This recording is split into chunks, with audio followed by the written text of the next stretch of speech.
Well, happy Tuesday, everybody. Ben and Woods, 97.3 The Fan. Great to be back here with you guys after a long weekend. And we missed you, certainly. A little bit odd getting back to work today. Threw me off my game, being off on Monday, especially with a bunch of stuff to talk about. That's a weird one. We haven't had a Monday in a while, since the Super Bowl maybe, where you felt like, oh, there's actually a decent amount of stuff to talk about, but we'll have that for you today. In a while since the Super Bowl. Which was last week. Well, I mean, before that, it was nothing. Why don't both of you suck? We haven't had a Monday with something to talk about since... I'm in no mood. Well, I'm in no mood. I'm in no mood. All right, tell us why you're in... Well, introduce us and then tell us why you're in no That's mood. Paul, that's Ben. Hey, how are you? Toads, both of you. Good start to the week. I'm in a bad mood. I sit in traffic for 4 hours yesterday, driving back from Joshua Tree on a day trip. A 2-hour drive turned into 4 hours, and I want to die still. I'm still bitchy about it.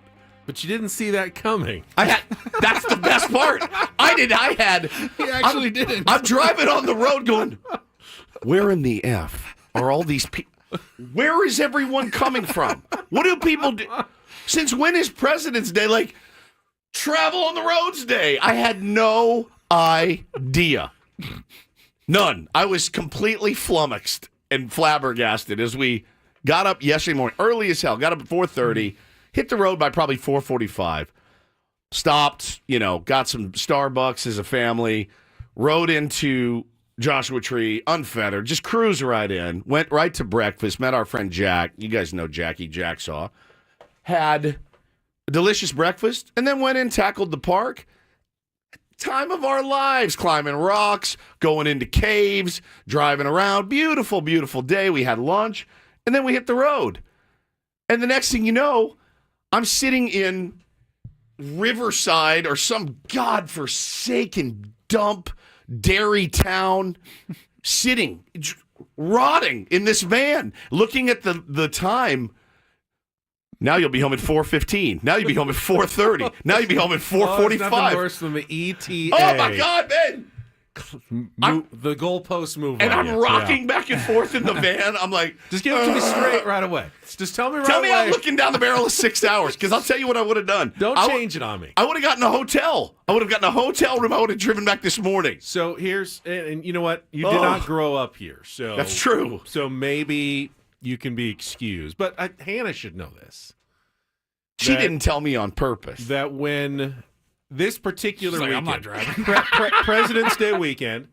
Kids all get at least 4 days off, if not the whole week off, plus Monday. That was from also schools. That was also news to me. I thought it was one day. So everybody goes on vacation, and because it's not a time where everybody else has a lot of time off, and what they do, because it's February for families who ski, they all go to the mountains. This is the time where skiing people go to the mountains, and then on Monday, they're all driving back from Big Bear, which, by the way...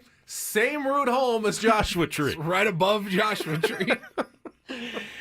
We got to the park, and I went, oh, man, there's a little bit of a line. There was like 12 cars in line to get to the park, and I was like, okay, yeah, maybe a lot of people had the same idea.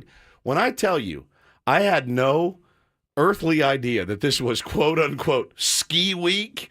Ben, I'm telling you, yeah, that's where it was. It was San Jacinto, and somebody just put it in the chat. Sounds like San Jacinto. I mean, you would get up to a light. There would be, I'm not joking when I tell you this. Hammett, yeah. Paris. There'd be a light ahead, and you'd see it, and it would be blinking, or it would be a stop sign. And I'd be like, there are 300 cars in front of me. There are 300 cars. And I'm just sitting there rocking back and forth. So then my son. So we finally get on a decent clip, and we're moving. 7-year-old from the back. Dad, what? I gotta go pee. How bad? Pretty bad. Can you make it 7 minutes? No. Okay. Pull off. This is right before I get on like the 60, maybe. Does that sound familiar? Yeah, the 60? 60's right, yeah. So I had to get off. Found a Chevron. I was like, I might as well fill up while I'm here. Pump didn't work. I'd go inside, bring him inside with me. Lady's in there with her daughter. They finish. We walk in. I go, all right, go ahead. He goes, I can't go. Why? Why not? I can't go. I waited too long. I go, what do you mean you waited? So that's not how urine works. The more urine that builds up, the more you have to urinate. I can't go. Bro, come. I go, so I turn the faucet on in the bathroom. And I go, all right. Tried and true. I turn my head. I go, just go. And he said, well, now you're yelling at me. I can't go. I go, I'm begging you, dude. I am begging you. So he couldn't go. So he did not go. So we get back in the car. He set us back a good solid 50 minutes. Like 50 minutes. And false alarm. As soon as we get back on, I'm like, oh my God. We almost got blindsided by a truck. I looked at Hannah, I go, you know what? I get one day off. You know what time I woke up this morning? Same time I did as I get up for work. And now I'm sitting in 4 hours of traffic. It was a 4-hour drive home. Oh my God. So yeah, I'm very, very bitchy this morning. But I'm happy to be here with you guys. I was until you guys opened your mouths. But we met. How was your weekends, guys? Couldn't have been any worse than that. I think mine was quite a bit better than yours. Got a couple of rounds of golf in at the Goat. Shelley sounds luxurious. Celebrated our 23rd wedding anniversary. We went old school. Went to a Red Tracton's. Oh, I love that place. I haven't been in forever. Right across from the racetrack. It used to be, back in the day, we'd each order our own entree and sides and salads and everything. When you get to the point where you're just sharing one salad, one baked potato, and one steak, and you can't even finish that, you've kind of turned a corner in, I think your life, because that was all we could eat, and we were like, okay, we're good. That's it. Enough. That's Why plenty. do you think that is? I don't know. I think it's something about metabolism as you get older, and just you look at that big plate of food and you go, I can't do it anymore. I don't. I don't feel that way. I mean, Paulie, your grandparents always eat like birds, at some point. Maybe. Just Paulie, we're getting to when that you point. go to dinner and Megan goes to, don't you guys still get your own meal? Yeah, at least the entree. Hannah and I don't. We'll split up We'll some split an appetizers. Like appetizer. split a salad, and then let's get like a crab cake or something. Yeah, and we'll split that. Yeah. And then you get your own entree. Yeah. I've not gotten to the point where my wife and I do that. Last time we had a fancy dinner for her birthday, we did do. What's the two steaks? The ribeye and the fillet. It's called a T-bone or porterhouse. Yeah, porterhouse. Yeah. We did do that because we each ordered Yes. a ribeye and a fillet, and the guy goes, "Look, I'm just going to tell you right now, slam them together, dude. It'll actually be cheaper. Yep. It looks better." He comes out and it's just this huge slab of meat. And he cut it right there at the table. Cut it at the table. It's great. Yeah, Jada the J.O. says subconsciously, I just want to save money. No, That could be it. I consciously It's consciously. like to save money. That wasn't it, though. It was more than enough food. I don't want to waste a bunch of food. You're not going to take a bunch of leftover salad home. The baked potatoes there, I must say, are the big. I don't know where they are. They straight from Idaho. They're the biggest baked potatoes in the world. I mean, one baked potato is like 3 baked potatoes in one. They're gigantic. Well, that sounds lovely. Yeah, we had a nice time. That's nice. That's nice. We, the one thing I wanted to let our tier ones know too, I have a good feeling about this upcoming Padres season, and there's a reason why. I've been to Joshua Tree a bunch in the last year or so. Paulie even went as well, and I've shared with you the old man, the story of the old man, potentially the oldest man on the planet. That I've seen because I always go to the Joshua Tree Saloon, grab a beer, grab a food, whatever. It's perfect. It's right by the entrance. It's just an easy spot. It's big enough to where you're going to get a seat. So I was like 4 for 4. Jack's gone by himself. He saw the old man sitting at the bar drinking a Coors Light. Yeah, the ghoul, as Carlos just called him. Paulie and Megan. Mean, but it's fairly accurate. Paulie and Megan went. They saw him. Oh yeah. He's a fixture. It's jarring. Shelley's been. She's seen. She's seen. Oh it. yeah. It's jarring to see this dude. Probably a very nice guy. It's weird because he actually knew Robert E. Lee and dated Susan B. Anthony. That's how old this guy looks. He was in the Confederate Army. I'm 90% sure. Every time I saw him, something devastating would happen. 1 minute I looked at him. The next day, remember I got COVID. Remember when I came back from Joshua Tree and it knocked me out? Jack had something attacked his hand where he's a letter carrier. He couldn't lift anything. His hand turned into a claw for about a week. I got deathly ill. Paulie, the day Paulie saw him, we lost to the Dodgers 2-0 in 24 scoreless innings. Yeah, it was that afternoon. It was Friday of afternoon. Game 5. So I said, this is either the blessing the good or a luck curse. charm Yeah. or the reason we lose. So my dude, we go yesterday, and I'm looking at Jack, and I'm looking at Hannah, and I told Bo about it and Taylor, and I'm like, if we see this guy, we're cursed for another 100 years or something. He wasn't there. And so I got to tell you, I'm feeling pretty good about this upcoming season. Let's go, So, Padres. He was not there. So that I feel like that bought us a few wins easily. So the old man was not at the bar. I mean, hopefully he's okay. I can't imagine that he is. If my guess is he may not be with us maybe anymore. he's moved down here and we're going to see him at Petco Park every game. Season ticket holder. Just sitting. Getting older. So he was not there. So that does give me a little bit of a good feeling about the upcoming season. So I looked for him. He wasn't there. So we made it. We're back here. And I hate both of you guys for making me feel bad. All right, we are off and running. We've got plenty to get to. We'll set the menu. Plenty of Padres talk, though, as full squads are now at spring training. Got a jammed house in Peoria, Arizona. We'll be there next week, of course, for our live shows. You lapping it up like I'm lapping it up? Yeah, Sammy's providing a lot of good content on social media. He's really doing well, and they're all asking all of the questions I wanted to ask. So I'm really excited to go out in a couple weeks like Adam and just reiterate all the questions. It's going to be really fun. But, yeah, they're doing a great job. But we are still a few weeks away from the actual start of the season, and if you're looking for something to spend the meantime, may I suggest Prize Picks getting involved. Basketball is back after the All-Star break, and you can put together lineups between 2 and 6 players, just picking more or less on stat projections and winning real money, up to 1,000 times your cash. With Prize Picks, it's really easy, it's safe, it's fun. There are millions and millions of users who have won billions of dollars with Prize Picks. I am one of them. The app is very simple, easy to download. Just go to prizepicks.com, download the app. Use the code KWFN when you do. You're going to get $50 instantly when you play your first $5 lineup.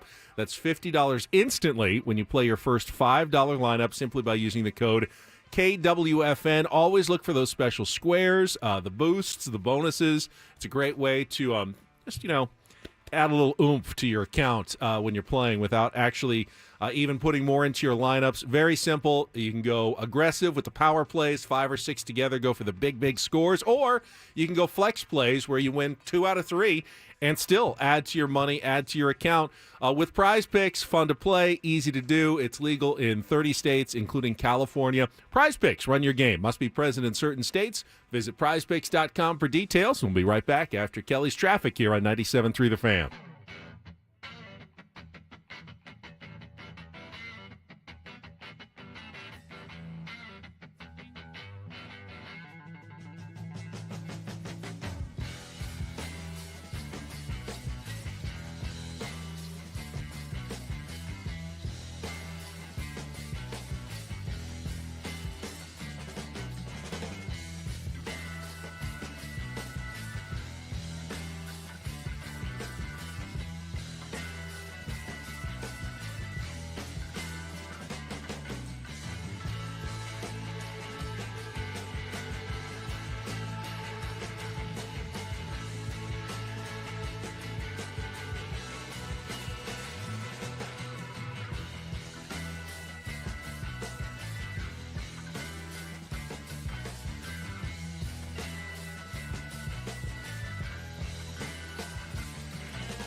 Well, I heard it this morning. I'm sure Paulie put it together as our imaging director, but it was the first promo for Padres baseball 2025 on 97.3 The Fan. Friday, the San Diego Padres take on the Seattle Mariners, and you can hear it right here on 97.3 The Fan. First pitch when?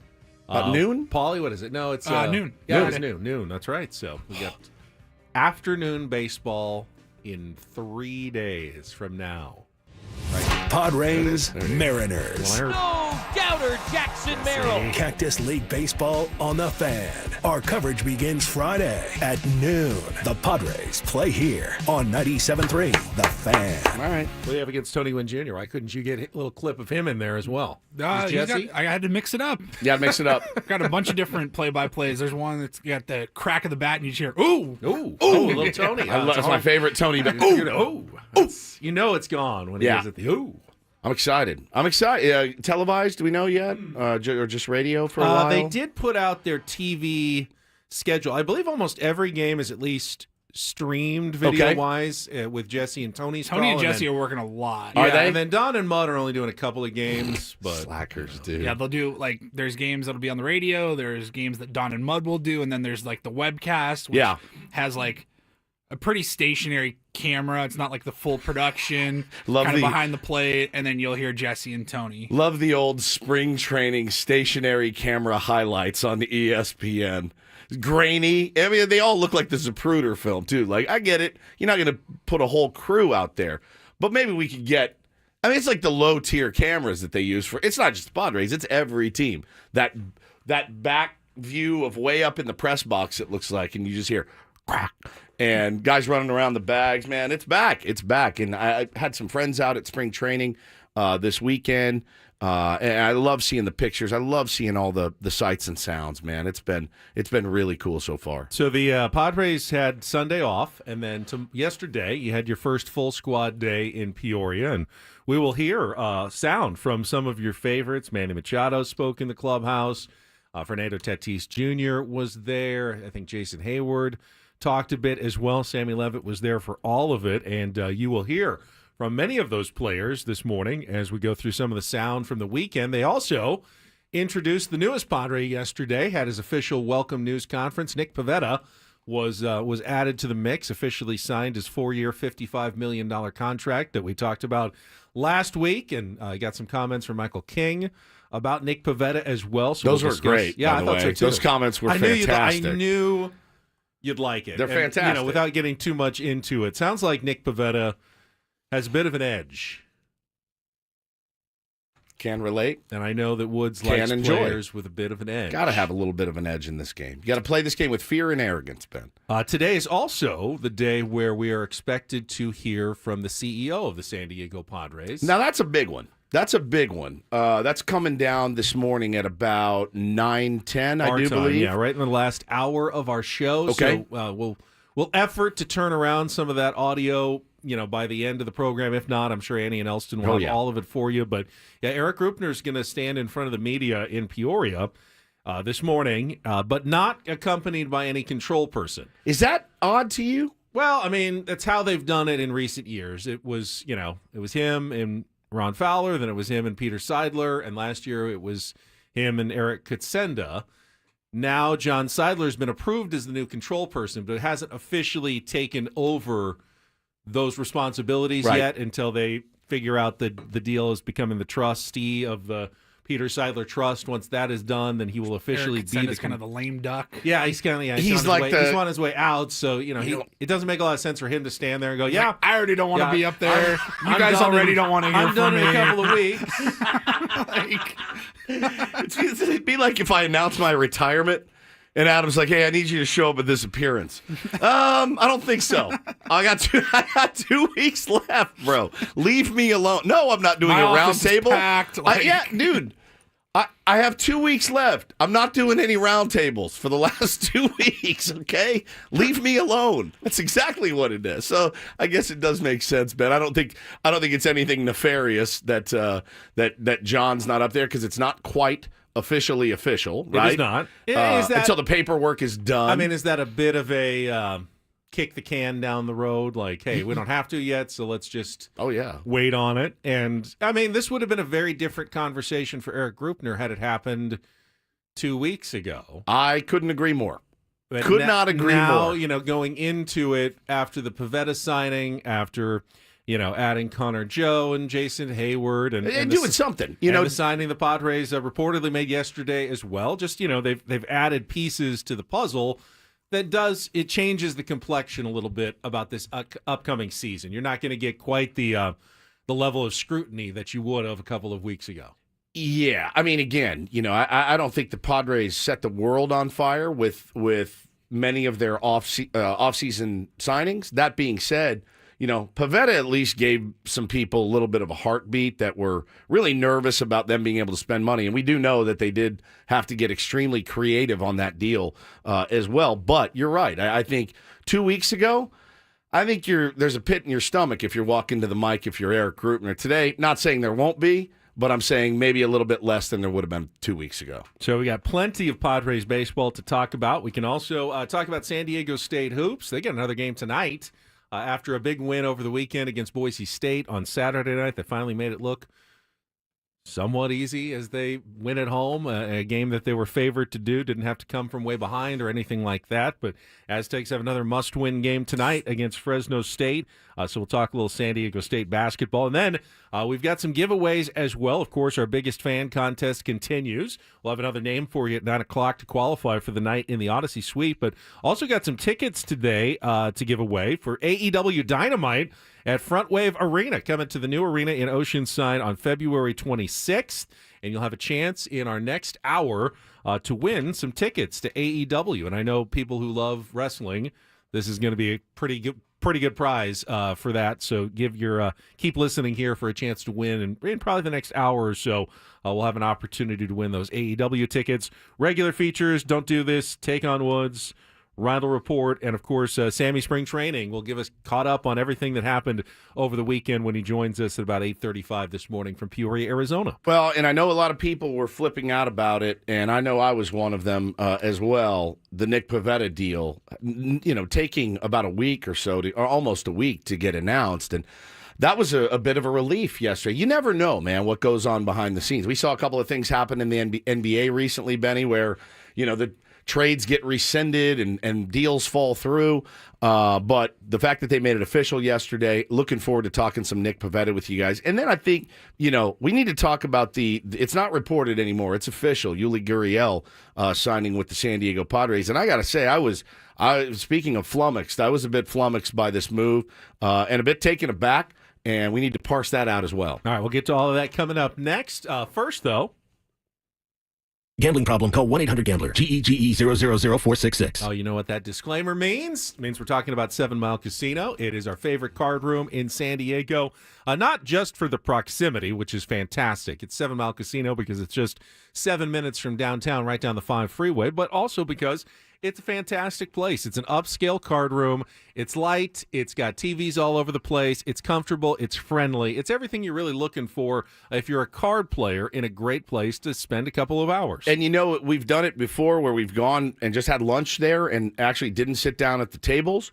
It's a great place for lunch because they have fantastic food. We've had every meal there as far as breakfast, lunch, and dinner. They knock them all out of the park. But again, you walk in there, it's a smoke-free environment, and it's just 7 minutes from downtown. You really can't beat it with a stick, guys. So if you haven't gone out to 7 Mile Casino, make it a priority. You guys always ask, how can we help you guys? That's a good way. Go to 7 Mile Casino, let them know, hey, Ben and Woods told me to come in here and play. Ben and Woods told me to come in here and eat. That'd be a huge help for us. Don't forget about the none of the above breakfast, brunch, lunch, dinner option, the 24/7 Players Menu, one of the very few places in San Diego. You can really get a good meal any time of day, 3 a.m., 2 p.m., whatever. They're always serving. They've always got great, great food at Sammy's.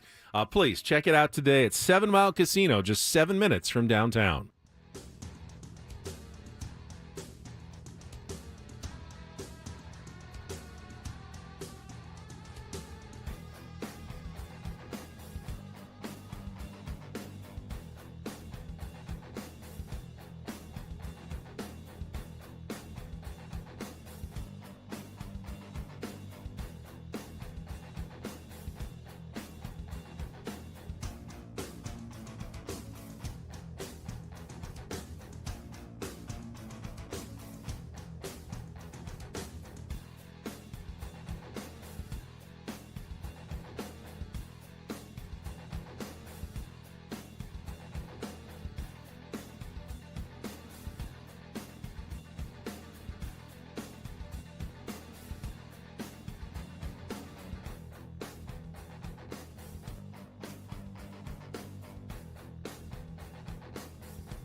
We're just trying to figure out what order. When you miss, 3 days for the long weekend and a bunch of stuff happens, how do you kind of divide it up? So we're just going to go in reverse order chronologically to talk Padres baseball this morning and start with yesterday's surprise news.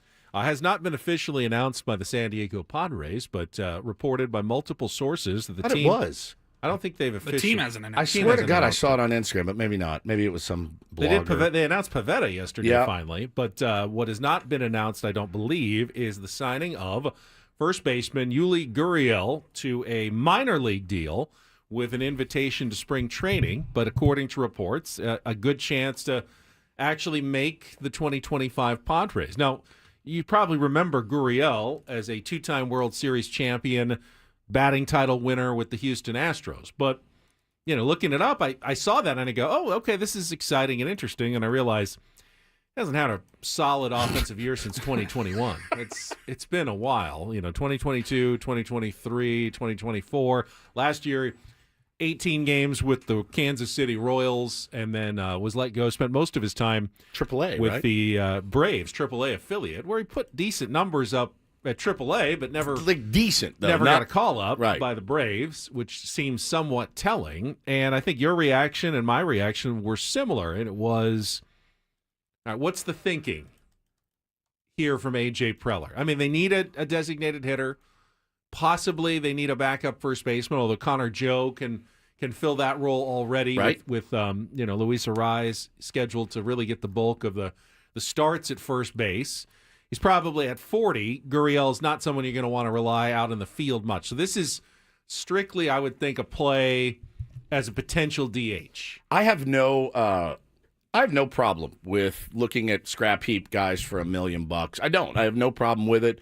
My gut immediately was, oh yeah, I'm not too worried about this because I don't think he'll make the team. But I have seen, like you said, some reports saying, oh no, I mean, he can hit, and I'd love to see that. I haven't seen that out of Yuli Gurriel in a while. But I think the thing that is the most irritating or the most troublesome is his history with Yu Darvish, who is our. You want to talk about a player that deserves to be put on a pedestal here in San Diego. It's Yu Darvish. Period. The end. And one of my favorite players, one of my favorite pitchers of all time. And what Yuli Gurriel did years ago when he was with the Astros, I believe you was with the Dodgers at the time. It was in the World Series. It was in the World Series. Yeah. Yeah, he did he did the mocking of the Japanese eye. He did the, kind of like slant eye thing, and he was like making fun of Yu Darvish on the bench. I remember when it happened, and remember going, whoa, my God, did I just see that on live television in a World Series? And the answer is yes. And so I thought about it, and then somebody had retweeted Yu's comments from that time. This is all the way back in 2017, and you had tweeted, what he had done today isn't right, but I believe we should put our effort into learning rather than to accuse him. If we can take something from this, that is a giant step for mankind. Since we are living in such a wonderful world, let's stay positive, move forward instead of focusing on anger. I'm counting on everyone's big love. So, sounds like this may have been squashed by Yu Darvish years ago, many years ago, 8 years ago, essentially, Ben. But I think when it happened, the juice, in my opinion, the juice isn't worth the squeeze, so to speak, with a Yuli Gurriel. Why even put you in that position, right? They come to you and they say, hey, he's available. He's not going to cost us a lot of money. We think maybe he can help us win ball games. Are you in? Is this okay with you? What are you supposed to say?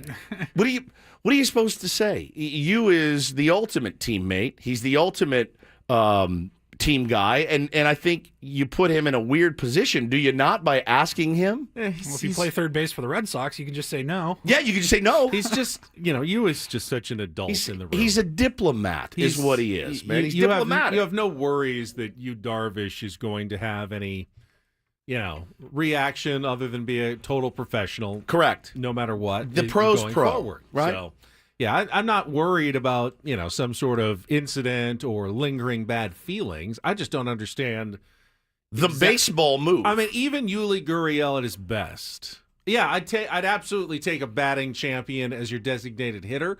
That seems unlikely, especially It's at not age, unlikely. It's impossible, impossible at age 40. But you're not getting a ton of power. He does get on base, draw some walks. Maybe it's just a sign of how little the Padres really think they have at DH right now. That's definitely something. But like David Peralta's available, who didn't do that to you, Darvish, and was a really valuable part of your team last year as far as its chemistry went, and produced a little bit. I'd say he produced more than Yuli Gurriel did, and that's without going and doing a deep dive on the numbers. I could say pretty confidently David Peralta had a better year than Yuli Gurriel did last year. Like you said, you as the adult in the room, he's not going to make waves about this, but it's one of those moves where you go, well, that was completely unnecessary. But it's also not a guy that you expect to get MVP votes this year, and you're like, hey, look, man, are you guys good? Can you guys get through this? In the history, there's beef with players. There's beef that lingers. You have to run into those guys sometimes. You play against them. But to have them on the same team, and again, it's not like he's we're bringing in an all-star here that is going to help us win ball games. And you goes, yeah, man, I was over it 8 years ago. I can move on from it now. It just seemed unnecessary for many reasons. For many reasons, not just that, Ben. The reason that the guy's 40 years old, and yeah, it's $1 million. Well, it's nothing if he doesn't. It's nothing if he doesn't make the team. So, or I think they did guarantee him like 140,000, no matter what. But it's a very minimal investment, and if he doesn't make the team, fine. If he does, if he has an amazing spring and he's hitting and is potentially a solution at the DH position for the San Diego Padres, then you're going to say, "Oh, $1 million is a great deal, a steal, and it's a great deal." What a savvy move by AJ Preller. But I think there's savvy moves you can make without this extra stuff, right? Like this extra drama. And again, I can't imagine that they are unfamiliar with what happened, 7 years ago or 8 years ago. I think everybody's familiar with it. People do grow. People do realize the error of their ways. I'm a big second chance guy, but for me, it's like, man, that's you, Darvish. I wouldn't even. That's not an apple cart I would even attempt to even consider upsetting. If it's you, it's you, Darvish. What are we talking about here? So the move in and of itself is doesn't do much for me.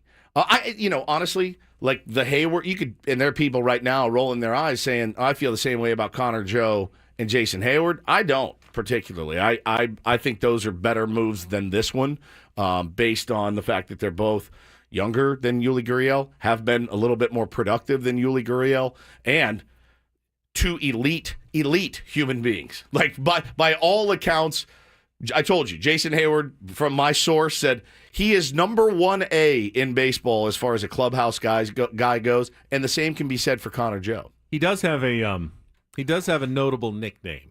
What is it? He's La Piña. La Piña, which is the pineapple in Spanish. And I can only imagine, I don't know the history, but I think it's his hair. It's the hair. It looks like a... someone said it looks like one of those treasure trolls with the... Or yeah, he's a swinger. The pineapple is did you know this? The universal symbol for swinger. I did not know that. It's a true story. Really? So maybe that's one of his La Piña proclivities. Which, hey, teach their own. Or maybe I'm just throwing it out there. And I'll just throw something else out there. Maybe AJ is punishing you, Darvish, for not landing Roki Sasaki, and this is how he decided to get him back. Hey, I know who you hate. I'm going to sign him. That's the worst. That's the worst idea I've ever heard in my life. Ever. I don't think that's actually. I'm kidding. I am totally kidding. That is not a watch reason. this. It's not a reason to our GM better not be doing bits like this. So again, I find myself conflicted and kind of in both camps where all offseason, all I wanted was some moves. Yeah. Now we've got some moves. But they're just moves. And yet I'm like, not a single one of those moves really blows my hair back, my upside down pineapple hair, at all. And you're like, well, I guess it's better than not make. If they hadn't made a move by today, we'd all be losing our minds. I Paulie, mean, not a single move. My hair would have fallen out, bro. We would have if we hadn't done crazy. anything, I mean, nothing, and and it was just minor league deals, yeah, I get you. But all the 1 year, low risk, kind of low reward, But like, they're not doing a whole There lot. was one significant move, and no one can argue that it wasn't, and that was the signing of Nick Pavetta. Indeed. He was introduced yesterday in Peoria, officially signed his deal, and we'll hear a little bit from the new Padres starting pitcher right after this check of traffic on 97.3 The Fan. From the 855 Get Ross Traffic Center, protecting San Diego after accidents or injury, here's Kelly Danick. Traffic is brought to you by Crystal Geyser Alpine Spring. Got a couple things to mention here. Northbound side of the 805 before Plaza Boulevard. Accident involving several vehicles. Got the fast lane blocked. Also collision on West 52 near Santo Road.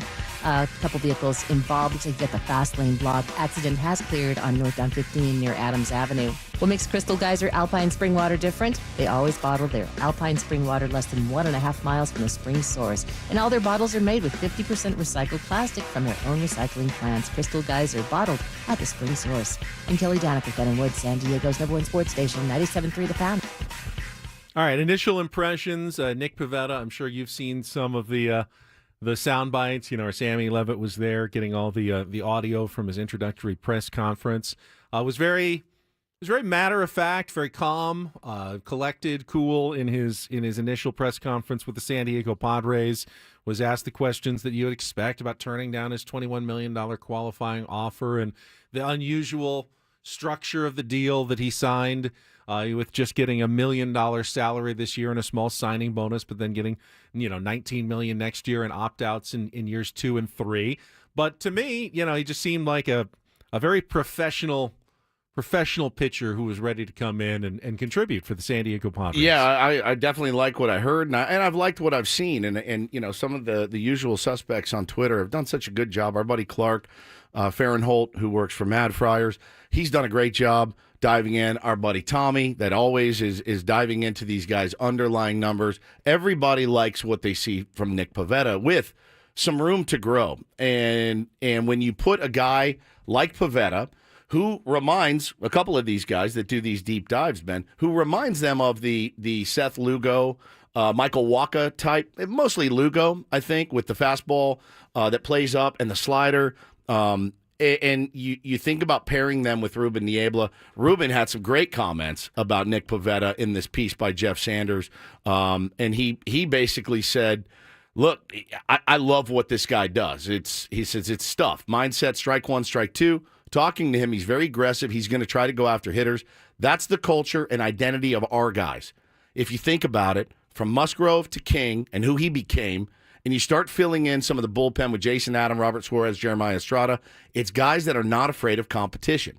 And to that point, they asked Michael King, who still has some friends over in the AL East. Michael King from Jeff Sanders' piece says, well, he ultimately settled on dog, because everyone's a dog, right? But another word popped into his head. Even after the cameras walked away, King was only willing to go so far with an elaboration. Quote, I've just heard some people don't like competing against him, which makes me happy he's on my team. That I love. I love that. That other guys don't like facing him. They don't like competing. What was the word do you think that Michael King would not? That's a good question. Would not A-hole, use. maybe? Yeah. A-hole? That guy, a D word, maybe? Yeah, maybe I don't know, something like that. Look, you hate playing against those guys. Boy, you love them when you're on. When they're on your team. There's so jerks and profiles like that. 100%. For the Padres, 100%. It's a little different as a pitcher as opposed to a position player and having that impact. But I like it. I like that. I like that makeup. I like that mentality, and I think the fans will. You mentioned Seth Lugo, and here's the irony: I have higher expectations for Nick Pavetta coming in. He's getting paid more than Seth Lugo was. He's more established. But I would absolutely take the results that the Padres got from Seth Lugo in a heartbeat. It would, if he could pitch as well as Seth Lugo did for the San Diego Padres, you'd be thrilled, even at the higher price point, to get that from Nick Pavetta. No doubt. Let's get to some of the audio. Here's a little bit from his introductory news conference. Welcome to the San Diego Padres, Nick Pavetta. Yeah, it's an extraordinary organization. They had reached out and we had some really good talks. and we were able to get a deal done, and it was a comfortable situation. I had good talks with AJ and with Schmidt and with Ruben, and we had a good Zoom call, and it just seemed like a good fit, and everything kind of lined out the way it needed to go. What do you make of kind of pitching group that you'll be joining, both the guys in the rotation and also working with Ruben going forward there? Yeah, it's a very good group of established guys. Darvish leading them, you have Cease and King. Those guys are proven pitchers, and they've done an extraordinary job. I look forward to getting to know them. Obviously, it's my first day here. Learning from them, and just exchanging knowledge, and going through a big league season with them. What went into your decision to reject the qualifying offer and go into free agency? I think it's just a conversation I had with my agent with where the market was going. I wanted to see if I could get a more longer-term deal, some more comfort for me and my wife, just to kind of know that we're going to be somewhere for a little bit. And, I think that's where I was in my life right now, or in that moment. And, I'm pretty excited just to be here and be able to have this opportunity. Was it uncomfortable getting into February with no opportunity or no job secured yet? No, not really. I kind of kept a cool, calm, collective head. I had a really good support team around me. I had everything I needed in Jupiter, Florida, at Cressy's facility, catchers and partners to throw with. And I just continued to work out and, hone my craft and work on the little things that I needed to work on from 24 to make sure that I was, best suited to come here and succeed. This team was really close last year. How much did organizational success and then trajectory factor into where you wanted to go? Yeah, I think for me, winning's 100% the most important thing. That's all I really care about. It's all I want to do. And, with the way that this team finished last year and what they did last year, it's really important for me to, be able to come here and try to contribute to that and continue to, follow this team in the direction that they're going in. All right, that was the bite I used last night on Channel 10. Winning's the only thing that matters to me, the most important thing, the reason why, I'm coming to the Padres organization. I want to win, which is, I think, what fans like to hear. Who is Schmidt? All right, so I'm assuming, unless there's someone in the Padres organization I don't know. Bill Schmidt. Is it possible that Nick Pavetta lands in kangaroo court on the first day? Yes. By calling his manager Mike Schmidt. Mike Schmidt. Now, Mike Schmidt was heard of Mike Schmidt. I get it. Great major league Hall of Famer. Yeah. Mike Schmidt. Schmitty. Hey, boy. Time to start running polls. You gonna get my name wrong? You running. That's it. I love it. Well, I mean, Schilte's done it in reverse. That's true. Too. He still can't say Jurickson. Yeah, he can't say Juraxon. He would say Juraxon on our show, and it would slay me every time. So, listen, there's a lot of new faces, a lot of new names you got to remember. But, yeah, Mike Schmidt. This is something we didn't know, but Mike Schmidt, new manager of the San Diego Padres. It was great. Now, AJ has a lot of staffers. It's possible there's a Schmitty maybe in there somewhere. Schmitty. That we're unaware of. I'm unfamiliar with a Schmitty, but it could very much happen. But, sounds like he has Mike King called him a dog. Janine. She'll calls you Hugh.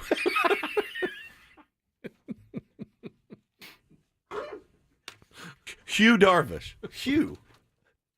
Hugh. Now that I think about it, I think you're absolutely right. San Diegoans? Yeah, it's great. I mean, look, he said all the right things, certainly. He's got a body. We were able to get a deal done, and it was a comfortable situation. I had good talks with AJ and with Schmidt and with Ruben. It's and all right. We had okay, a good so Zoom it call. definitely. With the three, you go AJ, Schilt, Ruben. Seems to make the most amount of sense. It happens. Mike Schmidt was a great player. And maybe that's what he was thinking of. Oh. Hugh Darvish.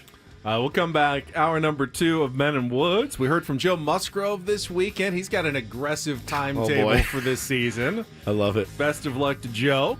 We'll be back with more on 97.3 The Fan. Don't go away.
All right, getting caught up in a busy weekend from Peoria, Arizona. They're back at spring training already, getting ready to head out to the field. Sammy Levitt just tweeted, intriguing batting practice matchups today. Live BP. Michael King and Dylan Cease will face Xander Bogaerts, Jake Cronenworth, and Jackson Merill. Video to come. Oh, yeah. There's been a lot of... Sammy's been killing it with the videos. He has. That's really, really You good and I stuff. both noticed the same one. Alec Jacob. Oh, man. Throwing live BP. That was incredible. Had Jeremiah Estrada facing Manny and Tatis and seeing those matchups. Really good stuff from spring training already. Health has been a big story already, and most of it's been good news. Both Manny and Fernando reported to camp, both saying that they feel really good, 100% actually. Manny said for the first time in quite a while, he actually feels 100% heading into a season, which is, and he joked, and then tomorrow I'll be less than 100%. Right, yeah, exactly. Fine. That's how it goes, but never even got to 100% last year after the elbow surgery. Was obviously dealing with the elbow injury for most, if not all, of 2023 as well. So it doesn't guarantee Manny's going to have a great season, but certainly puts him in a better position to, contribute better and longer than he was able the last two seasons, which were both really good seasons. Yeah. Just I don't think you saw him at full strength in either one of them for most of the year. Yeah, no question. I mean, he had the ankle a couple years ago. He had the elbow last year. Obviously, it was like swimming upstream a lot of the time for Manny. So to have him at least right now feeling really healthy, it's good. I mean, you get through spring training, Ben, with guys feeling as close to 100%. You take your chances knowing that you're going to get some dings, a lot of dings. It's such a grind of a sport, dude. And, just to be able to get – that's the most important, man. Get our pitching staff through spring training, whole and healthy, and the bullpen whole and healthy, and then let's see what we've got. Because, there's still some areas on this team where they could use a little bit of depth. And, that's the beauty of spring training is all those pieces kind of start to click together. If Manny does get dinged up, does that open up a little bit of room for Eggy to play a little bit, get some ABs? If the left field thing doesn't really resolve itself and Jason Hayward gets dinged up, what happens there? But the guys in the bullpen right now, there's 12, 13 names, Ben, of guys that you feel like, all right, somebody gets dinged up, we'll have somebody ready to go. Don't know that you can say the same for the starting rotation right now, but again, get these guys through their healthy and let's take our chances. But Fernando says he's good to go after the stress reaction in his femur last year. Xander Bogaerts showed up a little bit lighter, spent a lot of the offseason running, along the beaches and shedding a little weight to try to, play a little more like a younger player now that he's getting into his 30s. So, that all really good health news other than the one we already knew. Joe Musgrove coming off the Tommy John surgery, not expected to play this season, except Joe may have some other ideas later in the year. And he talked a little bit with our Sammy Levitt and reporters. Let's bring you first his question on his analysis of the starting rotation without him and whether he thinks he might pitch at some point later in the year. You're a perfect person to ask about this because the top four of the rotation looks to be pretty stepped. That fifth spot looks like it'll be a battle between Hart and Waldron and Vasquez. How excited are you to watch that competition, and just what do you think about that battle? Yeah, really excited. I think a lot of guys that have gotten some experience, some guys with quite a bit more experience, but Wally and Vasquez both had a lot of progression last year and really grew their game a lot mentally and physically. And from my standpoint, not being entrenched in the preparation of getting ready to pitch a season and kind of getting to be more in the coach's shoes, I'm excited to kind of get a little bit more behind the scenes and see him work a little bit more. So. You've made it pretty clear you're going to do everything you can this year to get as healthy as you can. Do you envision yourself pitching at all? How are you mentally thinking about if you might throw at the end of this year? Yeah, I mean, I've done a lot of homework on this, leading up to the surgery and then, after the surgery on, just talking to guys and finding out, things that they did that felt to help them speed up the process and help them avoid setbacks. And a lot of it is just kind of waiting the time, doing the work and being patient. I get to start throwing in about a month and a half. And, once that comes, I think I can, start more realistically looking at, pitching this year. The age that I'm at and, where I'm at in my contract and my career, it's really important that I get this right and I don't have any setbacks and don't have to repeat this process. So, I'm realistic about the odds of me coming back this year, but I'm absolutely pushing to get back in October. If I'm a month out and I realize that that's kind of a long shot and it's not really a possibility, I'm absolutely not going to push myself to force it. But I'm training, and preparing to be back in October. And if the time comes and we're a month out and I realize it's not there, then I'm comfortable with walking away from that and just staying in the role I'm in. So I don't believe him, but I mean, it's always good. I think it helps you do the work if you I can think at in least. the next clip they asked him, they're like, "So wait, are you like saying, if everything went extremely well, would you pitch out of the bullpen like in October?" He goes, "I'll play first base." He said he'd play first I don't base, care. yeah. I just want to help. Yeah, I just want to be and out if the there. Padres go deep into October, there is a theoretical timeline in which he recovers fast enough that is possible. I would deem it highly unlikely that we see Joe Musgrove on the mound at all this season. But in addition to those comments, there was a piece from Kevin Acee that really good. was really revealing about what we didn't know about Joe last year. I mean, we knew he spent time on the injured list, and we knew he was battling something during the year. But he's actually known for the last 2 years or so that Tommy John surgery was likely coming. It was the imminent. doctors were telling him, your ligament's hanging by a thread. You should just go ahead and get it. And he goes, I'm not going to get it. I feel okay now. I can pitch through it. I can get treatment.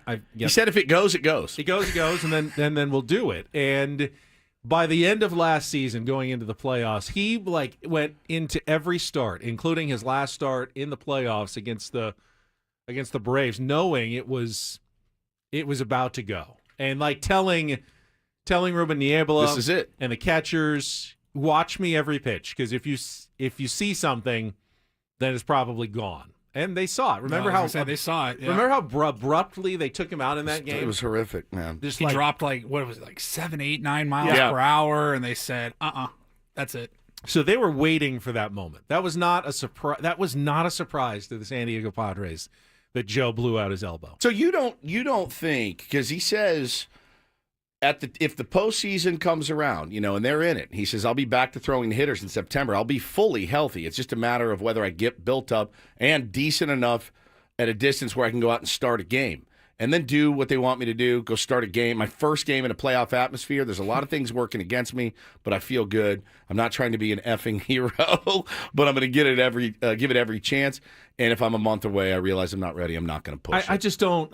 I guess the scenario, if you get that deep into October, who are you taking a start away from to give to Joe? mean, it doesn't have to be a start. Well, unless some, or I mean. Unless you were looking at a bullpen game, I'm anyways, and assuming he's you an had opener. a strong bullpen that got you there as well. Yeah. Now, if you get to deep October, then all of a sudden you're hit by a rash of injuries, and you need arms, and Joe's ready to. But see, that's give when it a Joe. shot. Then I could see it maybe happening. But that's when a guy like Joe Musgrove, if a couple of guys go down, that's what you fear, is that he's going to go, oh, I got to ramp this up. And when in reality, he is right, man.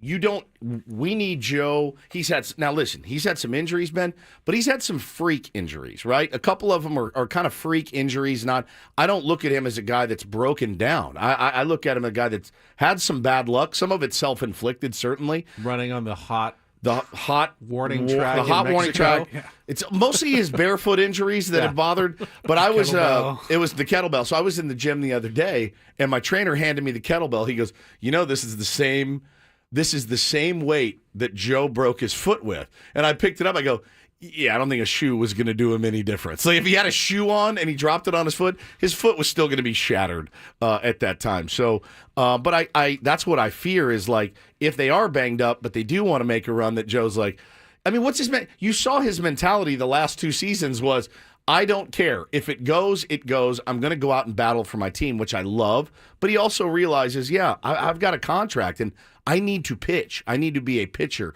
So I risking it in October, for a potential longer setback doesn't seem smart. But hey, man, these guys know their bodies better than we do. That's for sure. Even if he doesn't pitch, though, Joe is committed to helping the team in any way he can. And with that in mind, he said, I'm planning to travel with them, as much as possible. He says, I may miss time for doctor's appointments and things over the course of the year, but his idea is to remain with the team. Obviously, he's there at spring training. He doesn't have to be there on a day-to-day basis all day long in uniform. In uniform, his structure is going to be very different than the rest of the players, but Joe is clearly a big-time leader with the San Diego Padres. Oh, the quotes in the article were outstanding. Yeah, I mean, they were absolutely outstanding. His presence, he knows his presence would likely be missed. And that's not having a high opinion of himself.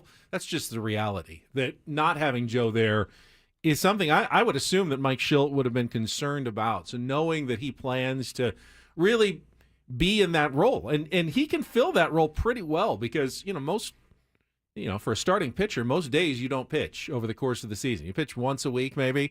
The other days, he was still a leader. He's still going to be able to do all those things. And because it's Joe, I don't think there's going to be that eye roll that sometimes, guys who can't play don't have the same authority in a clubhouse with guys who do play. But I don't see that as being an issue for Joe Musgrove. Not even a little. Not even a little bit. I mean, the comments from Jeremiah Estrada, the comments from Michael King. Michael King said, I had no idea what kind of a leader Joe Musgrove was. Having him around, him caring to travel and be with us and help us, it's been amazing. Crony, that's just who he is. If anything, it's really important for him to be there. He stands up. Even if he's not on the field every fifth day, his presence alone, that's important. You don't get the feeling that that's lip service, especially when it comes to talking about Joe Musgrove.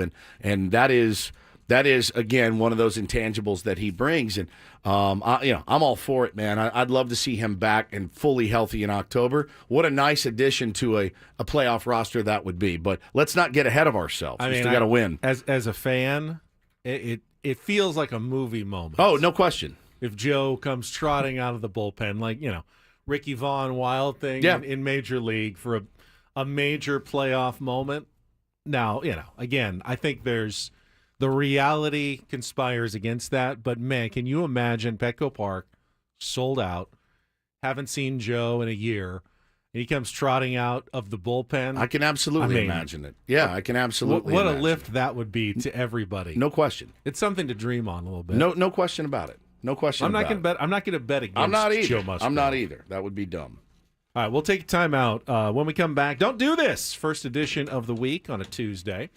Crisis in the world of tennis after a suspension is announced for the world #1 player. Oh, you'll be informing me of this for the first time, Benny.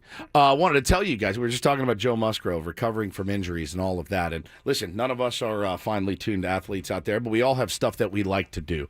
No matter what your passion is on the weekends or during the week, whether it's lifting weights, whether it is just taking a walk with your wife or your husband, or picking up your kids, man. All these things can be difficult when you have severe joint pain, just like I did in my wrists. I went to QC Kinetics. It changed everything for me. And you guys know what I'm talking about, that pain in your knee, your hips, your shoulder, your back. QC Kinetics, they're groundbreaking treatments for arthritis pain. They give you long-term relief. It is now possible, okay? So their regenerative treatments are sweeping the nation. Thousands of QC Kinetics patients would tell you, don't wait, make the call today. Talk to the local medical professionals, and includes PRP treatments, will revitalize your joints without going under the knife. You're not going to miss a beat. There's no downtime. There's no surgery. There's no drugs. Joint pain does not get better with time. So before it's absolutely debilitating, go see if you're a candidate for these life-changing regenerative treatments by calling QC Kinetics in Torrey Hills or Hillcrest, 619-614-PAIN, 619-614-PAIN. You'll get a free consultation when you call QC Kinetics at 619-614-PAIN. Please let them know Woodsy sent you.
First Don't Do This of the week, brought to you by Trust and Will. Don't leave your entire estate, house, kids, and life savings up to chance if and when you die. Do set up a Trust or Will online at trustandwill.com. It's a lot more affordable than you think. Visit trustandwill.com for more info. Yeah, I'll start with a very big story from the world of tennis, where the world's number one player has received a 3-month suspension for a positive steroid test. Ooh. And the rest of the tennis world is upset. Not because he was suspended 3 months, because he wasn't suspended for longer. Oh. Yeah, Yannick Sinner, who's been the best player in tennis the last couple years, was suspended 3 months, but it was kind of an under-the-table deal with the World Anti-Doping Agency. Now, here's the rub. It was actually a rub down that caused his supposed positive test. It was a substance. What about a rub down? A rub down. He was getting a massage from one of his therapists who had used some sort of cream on his finger that had the steroid in it. And steroid cream. Which, I mean, everyone says, all right, this sounds like a really flimsy excuse.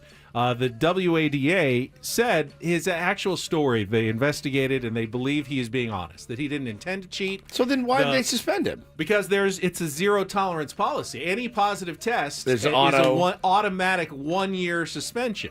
So how do you handle something like this? Is it a case of favoritism where any other player, if they had gotten tested positive, they would have gotten a 1-year suspension? There's no gray area here. He tested positive. There's no one denies that he tested positive. He did.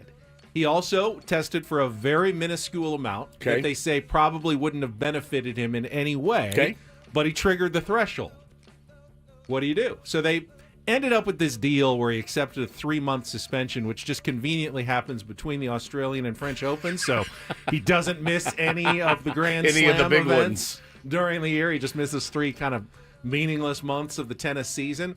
A lot of people in tennis are unhappy about it. Like, why does he get special treatment when the rest of us would have had to accept a 1-year ban? I mean, I think no matter what. I think it's a fair argument, right? If it is what it is and it's truly no tolerance and it did trigger a test, then I do think you have to give the guy the full amount, right? But I mean, look, have we seen favoritism in other sports? Yeah, we absolutely have. In baseball, there's been favoritism, and then there's been the pariahs of baseball.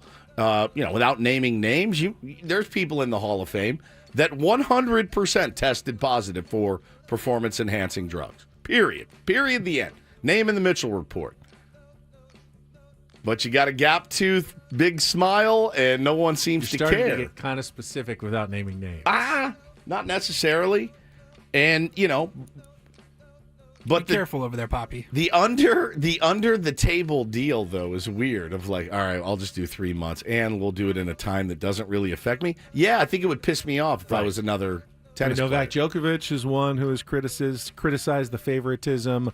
Other players have also come out saying it's not a good look for the sport of tennis. Satan's Blowfish nails it. Bud Selig, who oversaw the entire era, put him right in the Hall of Fame. No problem whatsoever. If it happens under your watch, it is your responsibility, or at least that's the way that it used to be. I think I would be pretty pissed. Even though, again, minuscule amount, these guys, they're told over and over and over and over, don't drink weird milkshakes. Don't buy these. There's a list of things. Their team, their massage therapists, are told as well. And the Correct. stuff that was there was labeled like don't. Like, you weren't using gloves. I mean, there's just no excuse at the anymore. best. This There's really is unbelievable negligence and carelessness that happened that caused the positive Maybe test. you just rub me down with some eucalyptus cream. You know what I mean? Just normal old patchouli oil, massage oils. I think that's pretty shady. This one, listen, nobody really knows, but of course we had some fun with it. People had some fun with it online. So you guys remember, seemingly out of nowhere, Bryce Harper one day logs into TikTok about late December, and he starts showing you, hey, these are my Bryce Harper homemade recipes. I like to make this banana bread, and this is my own Gatorade that I make at home, and these are my lattes that I make. Well, they had the first full squad workout on Monday, and Bryce Harper and Aaron Nola were out Trey Turner was going to be late, but Trey Turner's wife just had a baby. So it was an excused absence. Aaron Nola and Bryce Harper were out because of food poisoning. Now, you may remember Bryce Harper, in his food blogging era, holds up this big jar of raw milk. And he's like, I love this, man. Now, you also may remember he looked like a corpse when he was doing this. He had big dark circles under his eyes. He looked a little sallow. He does have kids. He does have a newborn-ish baby. I'll give him a pass for that. But Phillies fans, no joke, were losing their minds. They're like, oh, great. So our guy starts drinking raw milk all of a sudden, and he misses the first day of full squad workouts. They went absolutely insane on Twitter. Bryce Harper having food poisoning from raw milk actually was on my 2025 bingo card. Oh God, Bryce Harper, we will get you pasteurized milk. And so yeah, he is out. He has food poisoning. Now no one can confirm that that's what it was. Could have eaten a bad meal on the plane. Could have eaten anything, a pizza at the clubhouse. Nobody really knows. But of course, where there's smoke, there's fire. And he was making these really funny, kind of endearing videos about all the weird stuff that he uses in his kitchen. No one's really surprised that Bryce Harper is out for food poisoning. All right, finally a little do this on a Tuesday. DD mega do. Congratulations to Jaren Barajas, 18-year-old, who won $100,000 at the NBA All-Star Game Skills Challenge by beating Damian Lillard in a three-point shooting contest. Now, it wasn't exactly a fair fight. Dame had to make 3 from way back at the logo before Barajas made 1. And Dame made the first 2 pretty quickly and this is going to be over. Then they started all missing. I don't know if Dame missed on purpose or not, just to kind of extend the drama. But it came down to the last few seconds. They go, all right, last shot for everybody.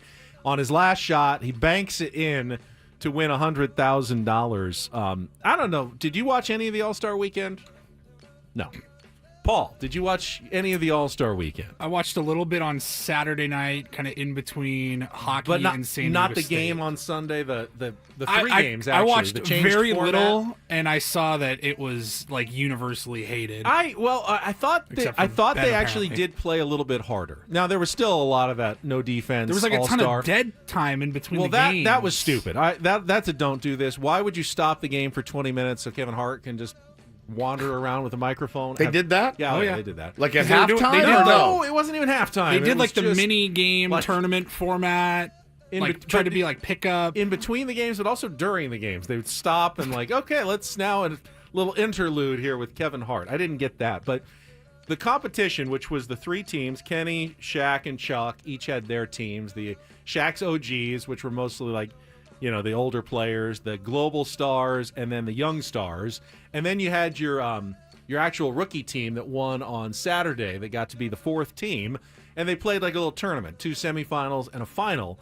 And I thought when you got to it was one of the Elam ending, get to 40 points to win. Paulie. As you got to the last 10 points or so, they started playing a little harder.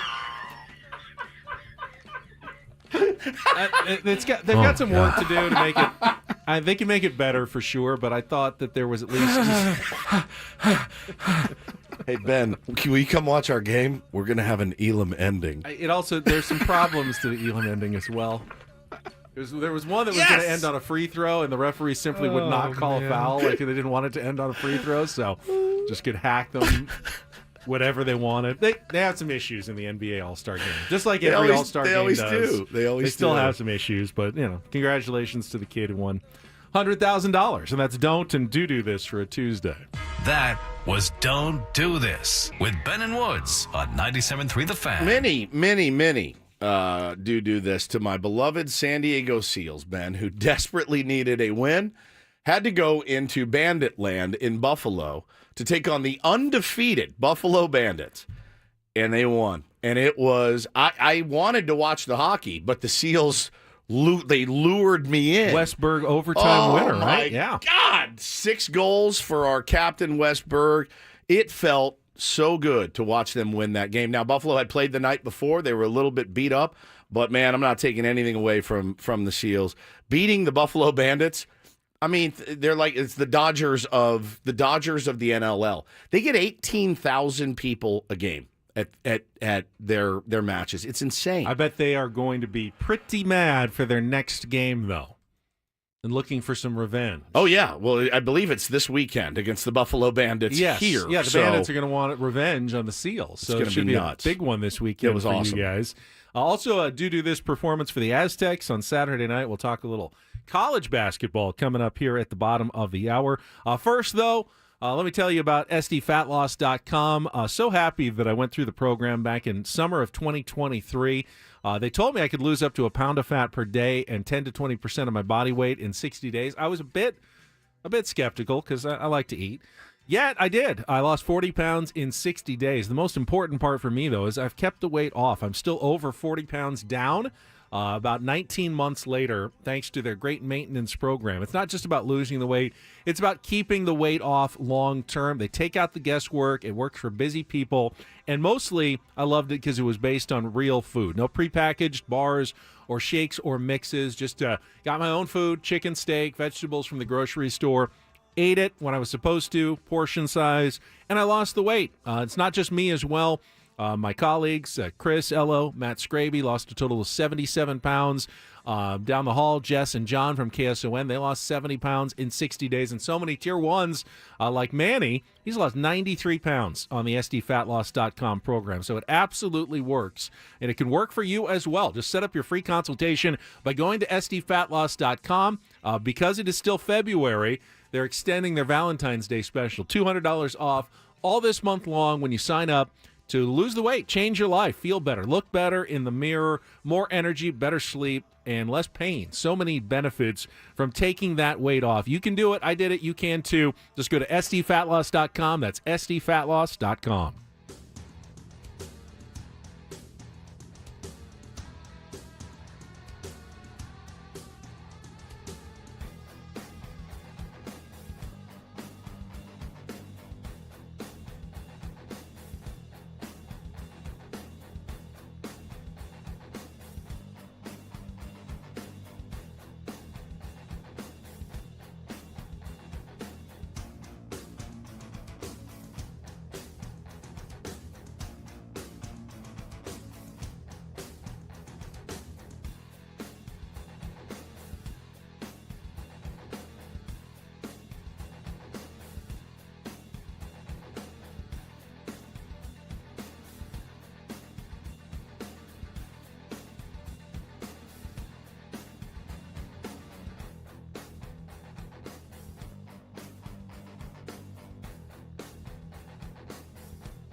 This is our 97.3 The Fan is brought to you by Staples. Your local Staples has hot deals and super low prices throughout the store on everything for your business. And right now at Staples, save up to $250 off your print order. Exclusions apply. Visit staples.com/print for details. Ends 4/5, plus save even more with the Easy Rewards program at Staples. Yeah, it wasn't even, I didn't really watch the first half of the Aztecs game on Saturday night. And maybe that's, I don't know, why they played so well.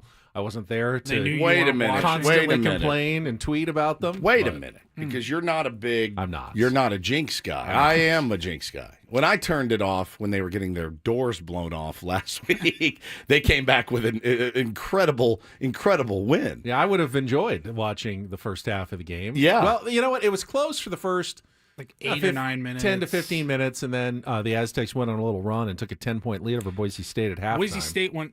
I think they finished the last 5.5 minutes of the half without a point. Yeah. They only got a free throw, and they missed it. They only scored 18 in the first half. They only scored for the entire game. They were held to, 48 points, I think, which was their lowest total ever. 47? 47 in a Mountain West loss. There was a 12-0 run for Boise State in the second half where things, even Brian Dutcher said, all right, it started getting a little nervous. A little dicey. Were, cutting the big 23-point lead down to 11. But, the Aztecs went on to a comfortable 64-47 win to sweep the season series, at least the regular season series from the Broncos. And maybe even more importantly, because it was such a big win, helped them in their computer metrics and kind of pushed them back. Not off the bubble. They're still in the last four in on the bracketologies I saw, but they were like the first of the last four in. They could actually play their way out of the play-in games if they finish strong here. How big of a win was it? I know, obviously conference win, but how big of a win was it? Was it more morale? Was it more... It kind of saved the season. They have two... They got to get through Fresno State tonight, which you don't take anybody for granted, but sure. Fresno State's not good. They're not good. You're at at all. home. You should... It's an 18-point spread, I think. You should, you should dominate. If they win by 5, it's going to be very disappointing. Got it. And then they go on the road to Utah State and then host New Mexico, who are the two teams above them. And if you get both of those, you're in. I think you're in the NCAA tournament for sure. Yeah. If you get one of the two, I think you're probably in pretty good shape as long as you don't have a really ugly loss somewhere the rest of the way. So, get the one tonight. But, Boise was picked to win the conference. They haven't been quite that good this year. A little bit of a disappointing season. But they have the same record as the Aztecs going into the game in conference. So, the Aztecs are currently in third. There was a big game on Sunday. So, New Mexico rallied again to beat Utah State. So, New Mexico now they're 2 games up. They're probably going to win the regular season title, get the number 1 seed in the Mountain West tournament. The Aztecs are only a game behind Utah State now. So you could get to that 2 seed in the tournament, maybe avoid New Mexico until the final, or maybe someone even knocks off New Mexico. You don't have, because they dominated the Aztecs at the Pit. I don't know if that's what will happen at Viejas Arena, but they certainly dominated them at the Pit. That's probably the best case scenario for San Diego State right now. But the biggest difference to me, and I did watch the second half, is the play of Nick Boyd the last couple of games. Just much more aggressive. He had a career-high 24 points, 6 rebounds, and it's funny. I was seeing who he credited the turnaround to. Not Brian Dutcher or Dave Velasquez or any one of the great... It was you, right? Ben coaching Higgins. staff. It wasn't me. It was Darren Collison, who is the color analyst that does the games on, I think, CBS Sports Network, former UCLA player. Yep. And he said, hey, Nick, I've been watching. He just came up to him before the game and said, I've been watching you. You need to get more aggressive. Oh, that's cool. And Nick said, you're right. I basically, I haven't been playing my game. And I'm going to do that to one of the Padres. Are you allowed this to year. do that? I'm going to. If I was the other team, I'd be mad that the TV commentator is like having an impact on the games here. Hey, Crony, how are you? Good to see you. I'm going to need you to hack at that first pitch tonight. You've really been passive with these passive first pitch fastball takes. I'd like to see you go out there and put a good swing on the first pitch. He would punch me in the throat, right? Because I don't. So. But Nick Collison was actually a player. Darren Collison was. Darren Collison was a player. He was a really good player. I don't love the analyst, the broadcaster, Darren, but you know what? Thanks for turning Nick Boyd's season around. Man. Really appreciate that. Wade McKinney had a big game, 10 points off the bench, and he's credited for being like stepping up when they were down at San Jose State last Tuesday at halftime. Like, he's the one who stepped up in the locker room and gave kind of the speech and helped turn things around. And then, Magoon continues to Magoon. Man. He's unbelievable. Offensively, didn't have his greatest week, but had 10 blocked shots in 2 games, including 6 against Boise State. Bullied him. And was once again named the Mountain West Freshman of the Week for the 3rd time. I said it last week. It's been really fun to watch him string like 3, 4, 5, 6 of his best games together now, midway through the season or second half of the season. Now I'm starting to get nervous that he's putting too many good games together, and some NBA team is going to say, or a guy with that freakishly athletic body and definitely some college team with deep pockets are going to come calling. It's definitely a concern. I was actually talking about this with Wale last night at Channel 10. He said, with the rise, with Wemby and the big guys who are so important now, other teams are going to need that presence, that defensive shot blocking presence, and he thinks there's definitely a team that would absolutely at least take Magoon with like a 2nd-round draft pick. Crazy. Put him in the G League for a year and develop him. See what happens. Now, I don't know that he won't make as much or more money staying at San Diego State with the NIL tournaments and everything that they've set up. If it's about the money, he might be just as well off staying at San Diego State one more year and trying to play his way into a 1st-round draft pick the next year. So I don't think he's gone for sure, even if he would get drafted. Kind of a personal preference thing and how you want to do your career. But he's definitely opening some eyes on the next level. That's 3 times in 4 weeks, I think, that he's been named Freshman of the Week? He's been playing really terrific for San Diego State. Satan's Blowfish says in our chat, doesn't sound like we should be expecting State to make a deep March run. I tend to agree. Like, they've played if down. If they get in, they're going to be like a 10 or an 11 seed. But, man, no one expects those seeds to make deep runs. They're just one of those teams, though, when they do play together and everyone's on the same page, they look like they can run with anybody in the country. And if they shoot well, they do everything else well enough that they can win. It's just when the shot disappears. The defense will be there. But the defense will be there. If the rebounding is there. I mean, they shot 50% against Boise State. Of course they're going to win. It's one of those seasons where if they made it to the Sweet 16, wouldn't be surprised. If they were bounced in the 1st round or don't even make the tournament, wouldn't be surprised at this point. You say that, there's probably 50 teams you can say that about. You know what I mean? Like, just 50, 60 teams. There's a lot of parity in college basketball now. And you know how wild that tournament gets. All bets are off when you get to the tournament. It's why it's so great. Late start tonight, 8 o'clock. Oh, my God. See if you can at least give me the first half. God's sakes, what are we doing here? Don't you people have jobs and stuff? What is going on? But it's like 8:30. 8 means 8:30. I know it's at least 8:15. Still, though, the Aztecs probably not the top ranked team in San Diego. UCSD, another big win, 7th in a row. They beat UC Davis 85-60 on Saturday. White hot. They're now up to number 3 in the mid-major poll, and they're only behind the stalwarts, St. Mary's and Gonzaga.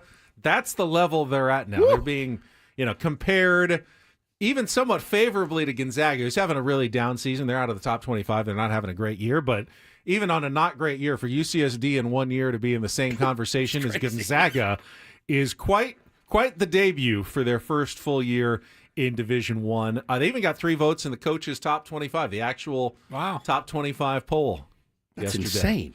San Diego State not getting any others receiving votes, but UCSD did. Good for them. Your dad and brother got to be fired Very up. excited Are they? About this. Oh, they're so excited. Oh, I love that. They've been to a bunch of games this year. I love that for them, dude. Having a lot of fun. It feels good, like when Loyola made their run. You know what I mean? It's really cool to see your squad be one of those teams that's on the outside looking in, and the next thing you know, you look up and you're like, oh my God, we're in the Final Four. I mean, bananas. They'll play at Cal Poly in their next game on Thursday as they go for 8 in a row.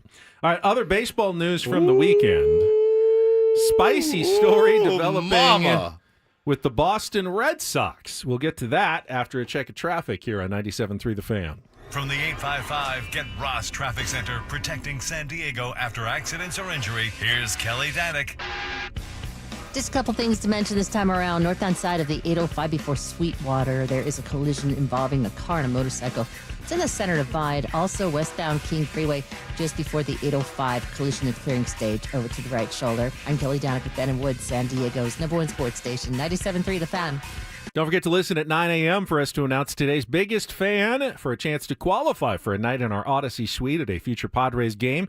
You can register your name and hopefully hear it called by going to 973thefansd.com/biggest fan, and you have your opportunity to win. I would say there's some Red Sox people who aren't the biggest fans of Rafael Devers today. It is such an interesting conundrum that's happening in Boston right now. Down in Florida at spring training, Ben, it's a big story. And I don't know how a story like this gets resolved. So essentially, if you missed it, we all heard about Alex Bregman signing with the Boston Red Sox. Now, Alex Bregman has played third base. He's a third baseman. Rafael Devers was signed to a very long and lucrative extension to stay with the Boston Red Sox. Like a Manny-like contract. Yeah, Manny-like contract. He's there. He's expensive. He's a cornerstone type player for the Boston Red Sox. Smart 10 years, $313 million. Smart move, locking a guy like that up, because the most extra base hits since 2019, Rafael Devers. The most total bases since 2019 is Freddie Freeman first, Rafael Devers right behind him. He is an elite hitter. Now, when you look at his defensive runs saved at third base, Ben, minus 61 defensive runs saved. Wouldn't that be defensive runs cost? Correct. It would, by that measure, no infielder has cost his team more runs over the span since 2017 than Rafael Devers. So you take the good with the bad. The old adage in baseball is, if you hit, you don't sit. I try to tell all my kids, I know you guys like taking ground balls. I know you like playing pickle. Start hitting and hit and never stop hitting, because if you hit, you will always have a job, despite what your defense looks like. And Rafael Devers is a prime example. It's a $30 million a year player, Ben, that is not good at third base. He has the ability to make some spectacular plays, and he has, but man, overall, the course of a 162-game season, it's not really the guy you want down at third base. It's really not. And I think they projected him as more of a first baseman, maybe even a designated hitter, but he's still a young player. He does not want to go sit on the bench and just hit. So they signed Alex Bregman with the intention of, I think, hey, Alex said, I'll play wherever. I'll play some second. I could even play short if you needed me to. And he could move to second, except the Red Sox also have their top prospect is Christian Campbell. And he's a second baseman, and he's like gunning to win a job in camp, likely at second base. So if he does, that puts the Red Sox in a bit of a bind, because then Alex Bregman can't just move over to second. And you can't just say, Alex Bregman, you're our DH. Then you're putting one of your best defensive players not on the field. That would be dumb. So, the old heads of baseball, and again, Boomer Woods is a real thing. I will have some Boomer in me from time to time. We act like this is just something that the modern player does, okay? And it's not the case, Ben. I promise you. Back in the day, Joe DiMaggio did not want to move for Mickey Mantle. He just didn't. I'm the center fielder for the New York Yankees. I don't care who this kid is. I don't care what this kid has done. I'm not moving. This is a little bit different in that Bregman is more of the veteran. But if you're Rafael Devers and you look around and you've signed this long-term contract, they basically came to him and they said, hey, would you be willing to move to first? And his answer was no. Would you be willing to DH? No. So now they're in a bit of a pickle. Now you're the new guy in Alex Bregman, and you walk in, and there's Rafael Devers, who you really need to be in lockstep with to go out and try to win a championship in a tough division. And you say, all right, well, this is super, super awkward. This is very awkward. Like, Bregman was taking ground balls at third base yesterday. Devers wasn't there. He did a press conference. They asked him some questions, and through his interpreter, he said, I'm the third baseman. I play third. That's what I do. Could there be some lost in translation? I don't think so. Here? It doesn't sound like it. I don't think so. Now, again, people are already saying in the chat, and look, I kind of tend to agree. We've gone through a little bit of this here, don't forget, with Xander Bogaerts. Now, well, what did the Red Sox promise Devers? So this is interesting, too. The Red Sox, when Chaim Bloom extended him, he said, I'm extending you to be our third baseman. They asked Alex Cora about it yesterday, and Alex Cora said, he's not here anymore. He's in St. Louis. He's the whatever he is there, either assistant to the GM or a Right. special advisor, whatever. GM in waiting. Yeah, whatever they're Chaim yeah. Bloom's not here anymore. So, and just kind of let that speak for itself. Basically saying Rafi's going to need to do what we want him to do. Well, remember when Xander Bogaerts signed with the Padres promised he could play shortstop for 1 year. For 1 year. And then they moved him. They did move him. Now they've moved him back. But the other... because of the need at shortstop, but they didn't overpromise. And Xander wasn't all that happy, remember? He was not that wasn't happy all that about it. happy Well, about again, in Xander's... needing to move. In Xander's defense, it was day one of work. You showed up for work on day one and like, oh, by the by, you're going to switch positions this year. So that probably wasn't handled as best as it could. This is a huge, huge problem for the Boston Red Sox. Now, Alex Bregman can make it all go away by saying, okay, no problem, I'll go play second base, and I think he probably will. That being said, though... Then what do you do with your top prospect? What do you do with your top prospect? What do you do if he keeps booting balls at third knowing you have Alex Bregman right there? You're instantly loathed by your fan base, and it puts him in a really tough position. And I do appreciate that about Rafael Devers. Like, you're put in a really tough position here by your organization, but also if the ultimate goal is winning a world championship, I am of the opinion, man, when you get a deal like that, you need to do what they ask you to do. I have sympathy though for both Xander and Rafael. I Don't know do exactly too. what the inner thoughts are, but I would imagine there's a big worry about, I don't know that I can do this. I think I'd feel foolish at a different position. I don't want to hurt the team 100% by being just an absolute, even worse than I already am at a position that I'm not good at. Well, and if I'm not, and you know the guy's not bought into it, it's one thing if a player goes, I'll be willing to go wherever you need me, right? That's different than, no, I'm not doing it, and then they force you to do it. How hard is that, man, to move positions at the big league level? We all sit here and say, well, you got to do what the team asks you to do. There is an embarrassment factor, too, of like, can I learn a brand new position after 6-7 years, in the big leagues playing one position? I totally understand and I'm sympathetic to it, but I do kind of stand on the opinion of, hey, man, we're paying you $30. You need to play where we need to play you, and we need to play you where the best interest of the team lies. And I think the best interest of the team is Devers not being at third and Alex Bregman being at third. These things do have a tendency to work themselves out. They do. Eventually. What looks like a problem on day one of spring training somehow resolves itself. Kyle says, be a good teammate. Yeah, I do feel that way as well. And we can all sit here from our jobs, us as radio hosts and you guys, whatever you do, and go, pay me $30 million, I'll do whatever. And there are players like that. There are. Rafael Devers is not one of those guys right now. So right. it's a really spicy meatball. Mention Xander Bogaerts. We got some new audio coming in from Xander at spring training. You'll hear that in the second half of Ben and Woods. Well, and coming up next, signing just announced. Another signing. And coming up next, though, not for the Padres. I've put Ben in a huge pickle. Uh-oh. Huge. All right, we'll come back. Sammy Levitt as well in the 8 o'clock hour next.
All right, we're halfway home on a Tuesday. Ben and Woods, 97.3 The Fan. Getting back into the swing of things after a day off yesterday.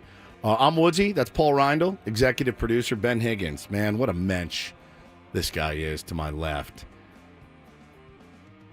I got us in a little bit of a pickle, and I dragged you down with me. Well, at the end of the day, Ben's thinking, don't you always? Yeah, don't I always? And I feel bad. But my wife actually is to blame. My wife Hannah is to blame for this. And we were driving yesterday out to Joshua Tree, and we loaded up the Ben bus, had the kids in the back, and we were making the trek out. And her mother, Susie, texted her and said, so my father-in-law, Scott, who is just the greatest dude. You've met Scott. Really, really nice man. Very kind. Only like once or twice, though. That leads into the story. Keep that in mind. Keep that in mind as this story continues. Very kind, generous, patient man. You'd have to be, right, to be him. He's turning 75 years old in April, and my mother-in-law wants to throw him a big 70. That's a milestone, right? You go 30, you go 21, you go 25 is a big one. You go 30, you go 40, you go 50, 60. 70, 75, right? Then it starts going in increments of 5. Then you do it every year because you're like, I'm lucky to be here. But so he's turning 75 years old, and I hope I have that number right. I think that's what it is. But she texted Hannah, "Do you have any ideas, like any themes?" And Hannah said, "What about a casino night?" And she goes, "I don't want to do that." She said, all right, well, what about like a country night? And she's, I don't want to do that either. Hannah said, what about a roast? And her mom said, yep, that's it. We're doing the roast. And then she texts back, does Steven know of anybody that could host the roast? And I started thinking about people I know, and I'm like, no, nobody that really knows him at all. And Hannah goes, it'd be funny if you and Ben did it. I go, yeah, hysterical, as I'm driving out to Joshua Tree. So funny. And so she texted her mom, what about Ben and Woods? Ha, ha, ha. Her mom writes back, yep, I'm in. How much? And I go, oh, my God, Hannah. And she goes, don't worry. She'll forget. She'll forget about it. So we're driving home from Joshua Tree, and I get a text, and it's from Susie. So would you and Ben be interested in hosting this roast? It's a roast and toast of Scott. That's better than, hey, thanks so much. Yes. Yeah, at least she asked me. But when your mother-in-law, who you're terrified of, asks you to do something, the answer is yes. It has to be unequivocally yes. Hi, Stephen. Would you and Ben consider doing a roast and toast for me for Scott's birthday? April 11th, obviously paid. Starts at 6, probably go till 9. I said, I'll ask Benny tomorrow. She said, perfect. And I said, is it a surprise or can I talk about it on the air? She goes, not a surprise. Go to town. So I wrote her back at 6:30 this morning after I ran it by Ben and said, what are your thoughts? And of course, Ben, being Ben, said, I'll do it. And I said, I'm so sorry. Yes. Yes. Put the foot down now. Yes. That's what I wanted you to do. But I did realize, even if you had said no, I'm then doing it by myself. So now I realize I don't know I'm so sorry. your father-in-law well enough to roast him. But I said, is that really the job of the roast host? This is the best part, Paulie. You were here for this. So I'm telling Ben this, going, I know, man, because I know him really well, but I can't roast him. I can't roast him. I love him. I can't roast him. The things that I know that I could roast him for, I don't have the stomach to do it. Well, you think of the Tom Brady one. Right, and it's vicious. And it just gets so gnarly. It's so And you can vicious. tell that there was a couple of things that truly hurt, like cutting. Yes. That hurt him. I've been the subject of a roast. It's not fun. You get crushed for all of your deficiencies, all of the things that you've done wrong. I mean, I know stuff about Scott I could roast him for, but I'm not gonna. I'm not gonna. So I'm in here telling Ben, I go, we don't have to do it. Then Ben starts doing what he just did. You heard that, Paulie, where he goes, well, actually, the hosts actually don't have to do much of the roasting. He then starts selling me on it, something he didn't want to do. That's what happened. Susie already got to him. Did she already get to you? Did she already get to you? No, and they don't need to pay us. This is your family. That would be ridiculous. He's really getting. Oh my God, dude! That would be ridiculous. So now I'm going to call her after the show and say, not only are we going to do it, we're going to do it for free. Right. That's what we're going to do. But we are going to be on everyone's good side, and I think it would be good to be on everyone's good side. Yeah, I mean he's a really important person to know. That's what I was thinking. What do you think he's going to do? Leave you something in the No, will? I'm not Here's saying my that. tell you ride home, Ben. Thanks for the roast of me. Just good karma. Yeah, I guess. Maybe so for... you've been roasted before. Oh, my God. When did this happen? Years ago. Years and years. It's all available online somewhere. Another radio show? Uh-huh. Was it on the air, or was it like an event? Or no, what it was an event. There were people that came in the audience, and it was... I was going to say, I've never been roasted, but I get roasted for 4 hours. That's true. 5 days a week, so it's I do know different. kind of the feeling No. of being roasted. No, you really don't. You really don't. It's... What I do to you is tame. It's actually beyond tame from what you actually get in a roast. Now, the only thing I got on him, he's a Dodger fan, so we'll crush him for that. But then I think we turn it over to the other people that want to roast. Like he'll let his kids roast him and stuff. And but dude, Keegan says, would Ben be open to a roast by the tier ones? I've thought about doing an event. It's weird. Social media. It's social media, but like, it's weird to host your own roast. Like, hey, we're doing a roast of us. Roast me. Roast me. Hey, roast me. Bro. Keegan's just bored because he's stuck at jury duty this morning. Oh, that's true. Yeah. Eric says, remember, host and roasters get roasted as well. So maybe That's true too. We'll get roasted. We can roast each other a bit as the host, just Yeah, kind of warm yeah. up the other roasters who come up. Now these are these are like some high society type people, upper crust, if you will. And I don't know why we're doing this, but you've now sold me on doing it. So now we're going to do it. You'll do it with me? Yeah. Should we wear tuxedos and Sure, stuff? why not? Oh, my God. This is going to be I'm great. assuming the food will be good, right? I would assume. I would think that it'll be knowing how my mother-in-law good party does food. it. I Yeah, mean, it's that's what going I to was be a thinking, great. too. I just want to get invited to the party. It's and I going to feel be a like great this party. is the only way that That's I the other get thing to is go. like now we've been turned into the help. I wanted to go celebrate my father-in-law, with the family, but now I've turned into the help. Right? I picture myself, like you said, tuxedo, holding my martini as to go Yes, up with the Dean microphone. Martin, Dean and Jerry. Exactly. Yes. Who will be Dean? I'll be Dean. You'll be Dean. Yeah. Like the coolest guy on the planet. Right. Okay, and I'll be Jerry Lewis. Okay, sounds good. You can be Frank Sinatra. I'll be Frank Sinatra. You can be Frank Sinatra. All right. So, well, thank you for doing that. I'm sorry that I got us into this pickle, but we will be doing that in April. Does anybody have any advice for Keegan? He's stuck at jury duty and is dying this morning. I mean, I just don't answer those things most of the time. So I don't know that I can legally tell you my advice. He's already there. I don't get them. Sorry, they never come in the mail. I've never seen one in the mail. So ever. Never. Yeah. Probably my past. No. Could you swear under oath that you've never seen a jury duty summons in the mail? Sure. Absolutely. I could. I just feel like it's going to catch up to you at some point. Joe says, show contest for an invite. I don't know that my mother-in-law wants me turning this into a full-blown radio contest where people are lining up outside to watch us roast my father-in-law. But thank you for doing that. I'm sorry that you have to. And we're going to have fun. We're going to have fun doing it. It's in my calendar now. So. Oh, man. We really did it. We're really doing it, aren't we, buddy? I mean, it's early stages. The plan could change at some point. That's but true. We're in for now. That's true. Okay, we are in. So that's but the roast that I had to sit through, I don't honestly I don't know that you could handle it. You don't think I could handle I don't think getting so. roasted? No, not if they really roasted you. I just get the sense that you don't get roasted unless you're pretty loved.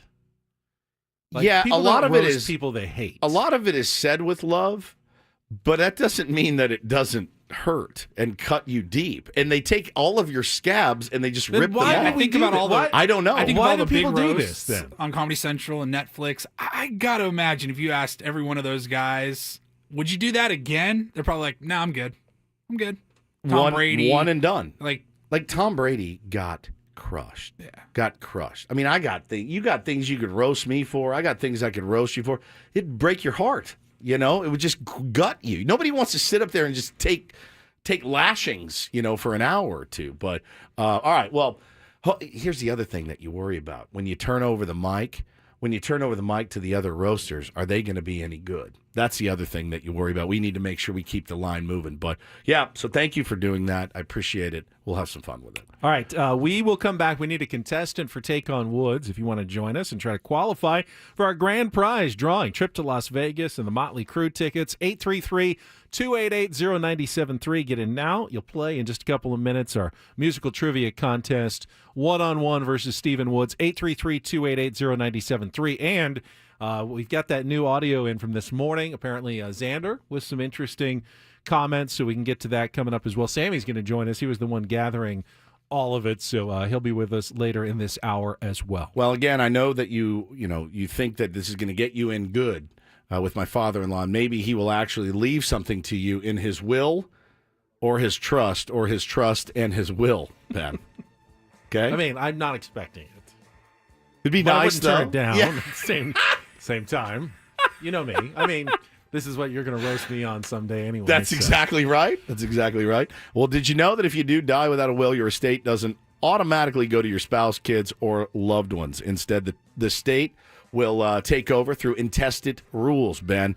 And that means that your assets could be distributed Maybe in I'll ways... get it anyway. Yeah, maybe you'll get it anyway. It's exactly right if he's not buttoned up with this. But that's why Ben and I went to Trust and Will. We got our wills and trusts all locked down. Yes, if you want to make sure that your kids have the right guardians, you don't want to leave it to someone else to decide. You can set that all up very easily by going to trustandwill.com. You just answer a few questions in about 20 minutes. They're going to have some estate documents to ship you, and you can get all that for free shipping and everything and 10% off by using the code San Diego, all one word, San Diego, at trustandwill.com at checkout. You don't want to have to pay the extra probate costs that are avoidable. This is all stuff that you can spare your loved ones. You're gone. You can't help them at that point. Correct. But you can spare them from some of the pain and some of the hassle by simply taking 20, 25 minutes right now. Yeah, and that's the thing. Even with a will, probate is unavoidable. Only a trust can help you bypass it entirely. So get that done. Go to trustandwill.com. Again, use the code San Diego when you check out to get 10% off plus free shipping of your estate plans.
Oh, we got a lot of Padres talk to get back to. New content from Xander Bogaerts, Jackson Merill talking this morning. Sammy Levitt is going to join us. He's been doing all the hard work for us in Peoria, Arizona.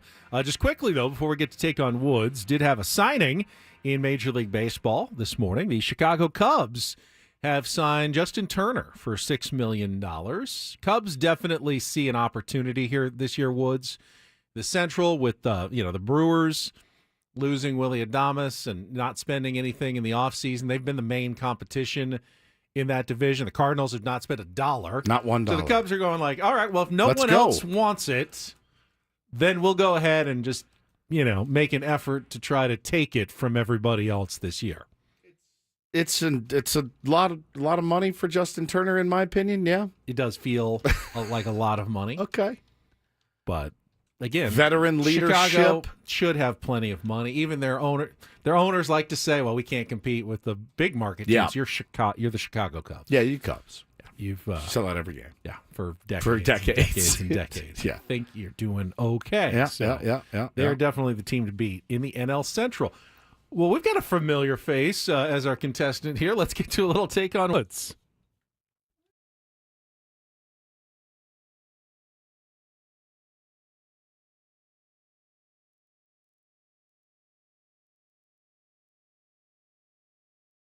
I don't want to say we're not playing favorites here. He called in. He's our contestant. He's the first one here. So we've got our friend David J. from Mad Friars wants to take on Woods. Hi, David. How are you?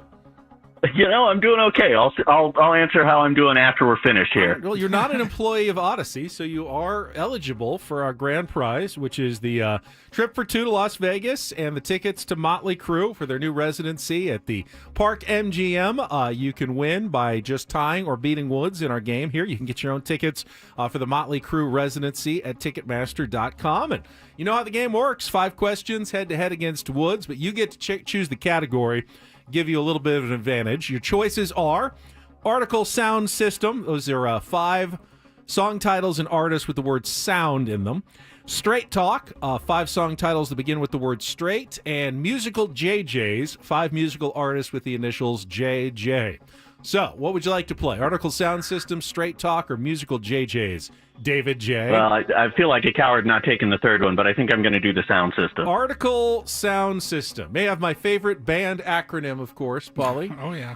But this category is actually all about Ass. songs. Yes, songs and artists with the word sound somewhere in the name. You'll have 60 seconds. If you don't know an answer, you can pass it. We'll come back to it if there's time left on the clock. First question is the 2-second song. Paulie's going to play you some music. You need to give me the song title and the artist, one of which has sound in there, to score that point. David, are you ready to go? As ready as I'm going to be. All right, let's put 60 seconds on the clock. The category is Article Sound System. David, your time begins when Paul plays the music. Good luck. Let's take on Woods. Skipped on me. Skipped on Paulie. Hang on, let's start over. Just You're in control. Is there any way you want to go? okay, now go. Pass. Which pioneering band formed in Seattle in 1984 by singer and drummer Chris Cornell? Soundgarden. Correct. Which 1964 acoustic classic by Simon and Garfunkel begins Sound with of the... Silence. Correct. Gloria Estefan sang about the congas, lead singer of which 1980s American Latin pop Miami band? Sound Machine. Correct. Which 2011 song became a breakout hit for indie pop duo Capital Cities? Safe and Sound. Correct. Let's go back and see if we can play that song again, Paulie. You're in control. Is there any way you want to go? God, I don't have it.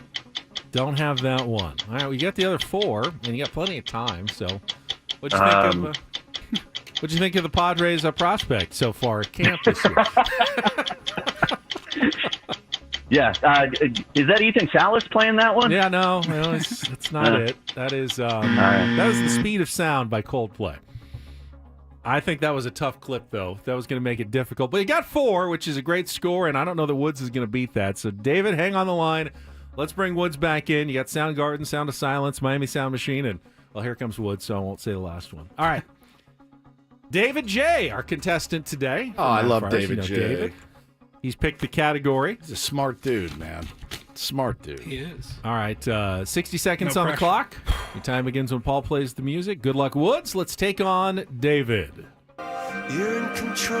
Is there any way you wanna go? It's Coldplay. I'll come back to it. Which pioneering band was formed in Seattle in 1984 by singer and drummer Chris Cornell? Soundgarden. Correct. Which 1964 acoustic classic by Simon and Garfunkel begins with the line, "Hello, darkness, my old friend"? Read the question again. Which 1964 acoustic classic by Simon and Garfunkel begins Sound with of Silence. Correct. Gloria Estefan. Speed of Sound is the Coldplay Correct. song. Gloria Estefan sang about the congas, lead singer of which Miami Sound Machine. Correct. Which 2011 song became the breakout hit for the indie pop duo known as Capital Cities? It's turds. Safe and Sound. You beat David J. 5-4. Thanks to your knowledge of Coldplay, which surprised me. You got that one. David did not get Speed of Sound. I actually enjoy that song very much. One of the better Coldplay offerings. It is a really good offering. David, I'm sorry. Sorry, David. You didn't make Woodsy, it. I'm coming for you, man. Well, listen.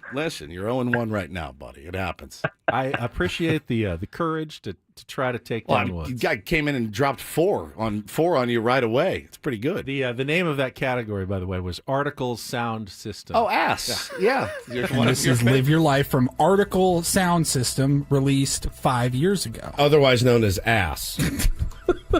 Yeah, Article Sound System. Got him. One of the best. He's getting himself again. That tickled him so much.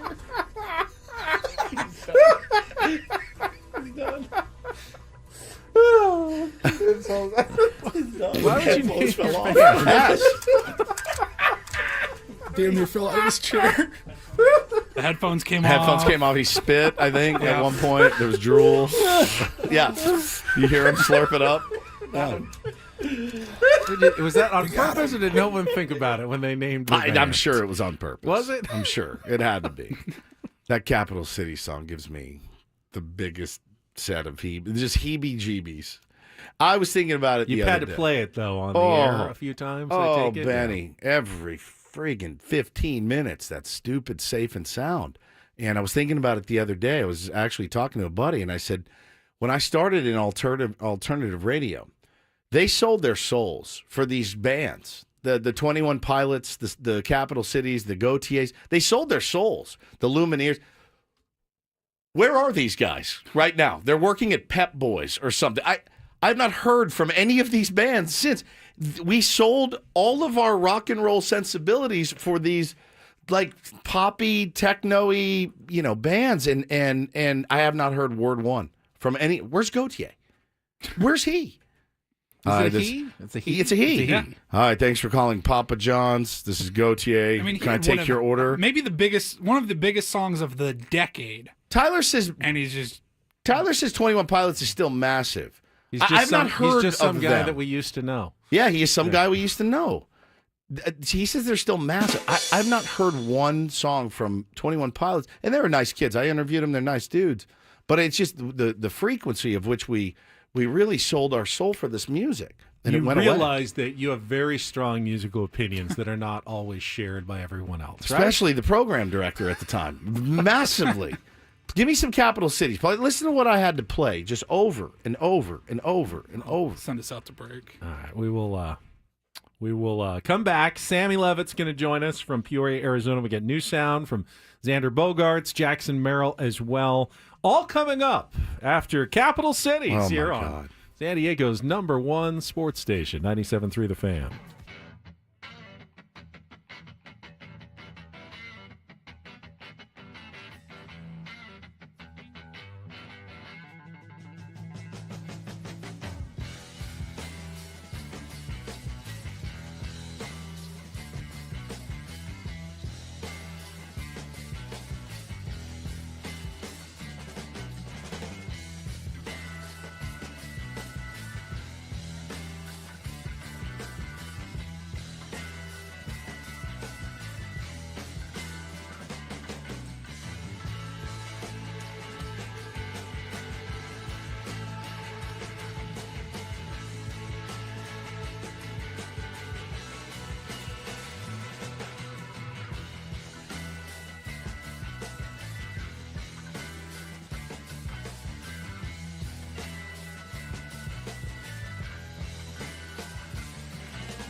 All right, no need for a congressional investigation. We think we figured out what happened and take on Woods.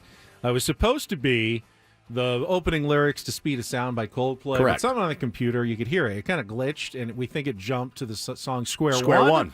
Which by also Coldplay started at the same time. So, which you know I love. I love that song. David J., you have a chance to come back and take on Woods again at any time. Okay.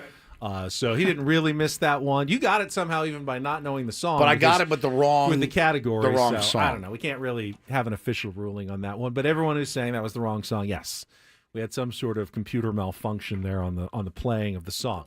Neither here nor there, because right now we're heading out to Peoria, Arizona, where we are joined. He is into week number 2 of his 6.5-week stretch covering Padres spring training. Looking no worse for wear. Sammy Levitt, Sharp Sammy, spring training Sammy with us here on 97.3 The Fan. How was your weekend, Sammy? Hi, guys. Good morning. Very good weekend. Had the day off on Sunday, so went for a little hike and spent the day in Scottsdale, so that was pretty nice. But the weather's been great so far. Sun is shining, full squad workouts, and everybody in a good mood here in Peoria. All right, everyone's there, right? No drama? No drama. Look at this. To my knowledge, everybody's here. 100% reporting rate. And get ready to go. Everybody's here. No travel issues, no food poisoning. Everybody, no raw milk. Everyone's there and ready to jam. Eyes on the prize, Sammy. I like that. I'll tell you what, and I said this to somebody a little bit earlier in the clubhouse. This has been, for me, the most quiet first week of spring training. Like 2023, it was kind of the World Series or bust feel to it with, Soto here and Snell here. Yeah. And, Hader here, all the guys they had in 23 and kind of the mentality heading into that year. And then last year, obviously, you had Bogarts moving positions, some other pretty big storylines coming off the disappointment of 23. This has been different. Hasn't been, any controversy, really no huge headlines to speak of. And I'll tell you what, you look around what's going on with Marcus Stroman, Rafael Devers, this time of year you can have some headlines you don't necessarily want. So I would say a pretty good thing that it's been pretty quiet so far. Got a chance to meet Nick Pavetta yesterday, Sammy. Give us your impressions and not just the overall thoughts. I had the thought this weekend, Woods, that given the Padres now starting rotation with some depth of Pavetta, the bullpen. They have a really, really good pitching staff. I mean, you'd look at that team and go, even if they had no offense, they should be able to compete in most games given that pitching staff. Now, like the Seattle Mariners have no offense. Yeah, it's tough. They're still playoff contenders because they got a great pitching staff. I would say the Padres have a great pitching staff now, Sammy. Yeah. Guys, the more I look at this thing, aside from the question mark around the number 5 spot in the rotation, this is a really good staff. I mean, you're looking at a bullpen. I'm looking at the numbers here of guys, and I see essentially 11 guys that could certainly make the bullpen out of spring training. There are others you can throw in that mix as well. I tweeted out the list of 11 guys, and really 7 of them I would assume are locks or pretty close to locks. So you're looking at one spot for maybe 3 or 4 guys, where on other teams all those guys would be in your bullpen, and then obviously you have now the top 4 of the rotation, including Pavetta. I thought Pavetta said all the right things yesterday. I've been really impacted by what other guys have said about him. Xander Bogaerts, former teammate inside the clubhouse a little bit earlier, called him a dog. You heard Michael King, who obviously faced Pavetta on the other side with the Yankees. I mean, talked about the competitor he is. I mean, this seems like a real competitive guy, and if you buy into the upside and what the Padres believe he is, I think there's a lot of reason for excitement. I think those guys in there, I think they really like that signing of Nick Pavetta, so makes me excited to watch him. And listen, Sammy was brilliant over the weekend. Tweeted out, "Hey, who does everybody want to see? Give me some ideas. If I'm back there, I'll get some video." And a couple of your videos turned some heads, certainly. And people are talking about Jonathan Perlaza, and they're talking about Bradley Rodriguez. And Bradley Rodriguez is one that's really interesting to me. Now he's a young dude, but he's got filthy stuff, and I mean filthy. Fastball, changeup, cutter, heater sitting about 97 and 99, gets above 100. I mean, it's you look at that and go, okay. And again, not a guy you probably expect to make the club out of spring training, Sammy. And Perlaza may be the same. I know he hit some bombs over in the KBO last year, but it does give you something to get a little juiced up about when you see some of this young talent. Absolutely. Well, let's start with Perlaza. Here's what I'll tell you about Jonathan Perlaza. He does not get cheated on his swing, number one. And number two, he is jacked. I mean, this guy has hit the weight room for sure. He has got biceps the size of my head. So I'm interested to see what he does in the Cactus League games. Look, we all know it. There's an opportunity as far as bench spots, as far as DH, as far as outfield time. So I'm excited to see what he does. And obviously he had a very, very good year as far as power, RBI, run production in the KBO. We'll see how he does here in spring training. And look, I think we all understand, even if a guy doesn't make the team out of spring training, somebody like Jonathan Perlaza is somebody we could see a little bit deeper into the year. As far as, and I got to get the pronunciation. I think it may be Bradley, even though there's a G. Really? Is it just Bradley? A silent G. Why would you silent G him? Last year I asked around, and I was getting different answers. I got to get the official answer now that he's in big league camp, so I will get that answer. Jesse Agler probably knows already. I should just ask Jesse. Yeah, good idea. But it may just be Bradley. I got to find out. But look, stuff looked great. Really nice seeing him and Francis Pena face major league guys, and obviously somebody who is really highly touted. Now, to my earlier point, is Rodriguez going to make this bullpen, considering the names that are in the mix right now? I'd say probably a long shot, but again, somebody that I think you would say there's a pretty good chance we may see him at some point in 2025, and is one of the guys they're really excited about, no doubt. Sam Levitt is with us, spring training Sammy from Peoria, Arizona. I know it hasn't been, at least I don't believe it's been officially announced yet, but any buzz? We're both kind of confused about the Yuli Gurriel signing and exactly what he's got left in the tank, and why the Padres are going in that direction as a potential, I guess, DH option this season? I haven't heard anything about it today. Obviously, I don't think, unless I missed it, I don't think the team officially announced it. I didn't hear anything about it today. To be honest, it wasn't really part of the chatter that I heard inside the clubhouse. I personally have not seen Yuli today, so I'll be honest with you guys, I don't have a lot on it, but I have not personally seen him today. Doesn't mean he's not here. I don't think the team's officially announced it yet, so when I have more on that, I'll let you know, but I don't got a whole lot on it right now. Spring training Sammy out there live in Peoria. We'll see you in a couple weeks. Or what? A week, right? We leave next week? We leave a week from today. A week from today. Tonight. Mama. A week tonight. It's creeping up on us, Sammy. Now, you're asking all the good questions already, so I have a problem with that. I have to come up with all new material. Watching yesterday, I saw you post a video of Manny and Xander. I know Xander had some comments I think we're going to play pretty soon. And you think about what's going on over in Boston right now. We went through a little bit of that with Xander, but it was kind of sprung on him last year, the day he got to spring training. By the way, you're our second baseman, which was a little bit odd. Now he's back at shortstop, seems to be more comfortable. Saw some video of him, looking pretty smooth, as was Manny at third. Yeah, I think with both those guys, Manny and Xander, I think something to consider is that they're both really healthy. I'll start with Manny, actually. Manny said, and, his famous line is that you're never 100% after that first day. But he did say yesterday, first day of full squad workouts, that he was indeed at 100%. But I guess never again after yesterday. But he's totally healthy. And obviously he's not coming off the elbow surgery, so that's a big deal. I mean, the fact that he feels as good as he seemingly feels, I think, is a great sign. As far as Xander, look, there's no doubt about it. In one way or another, it feels like it was sprung on him this time last year. He talked about it in the clubhouse earlier. It's a different world playing second base, or at least it was to him.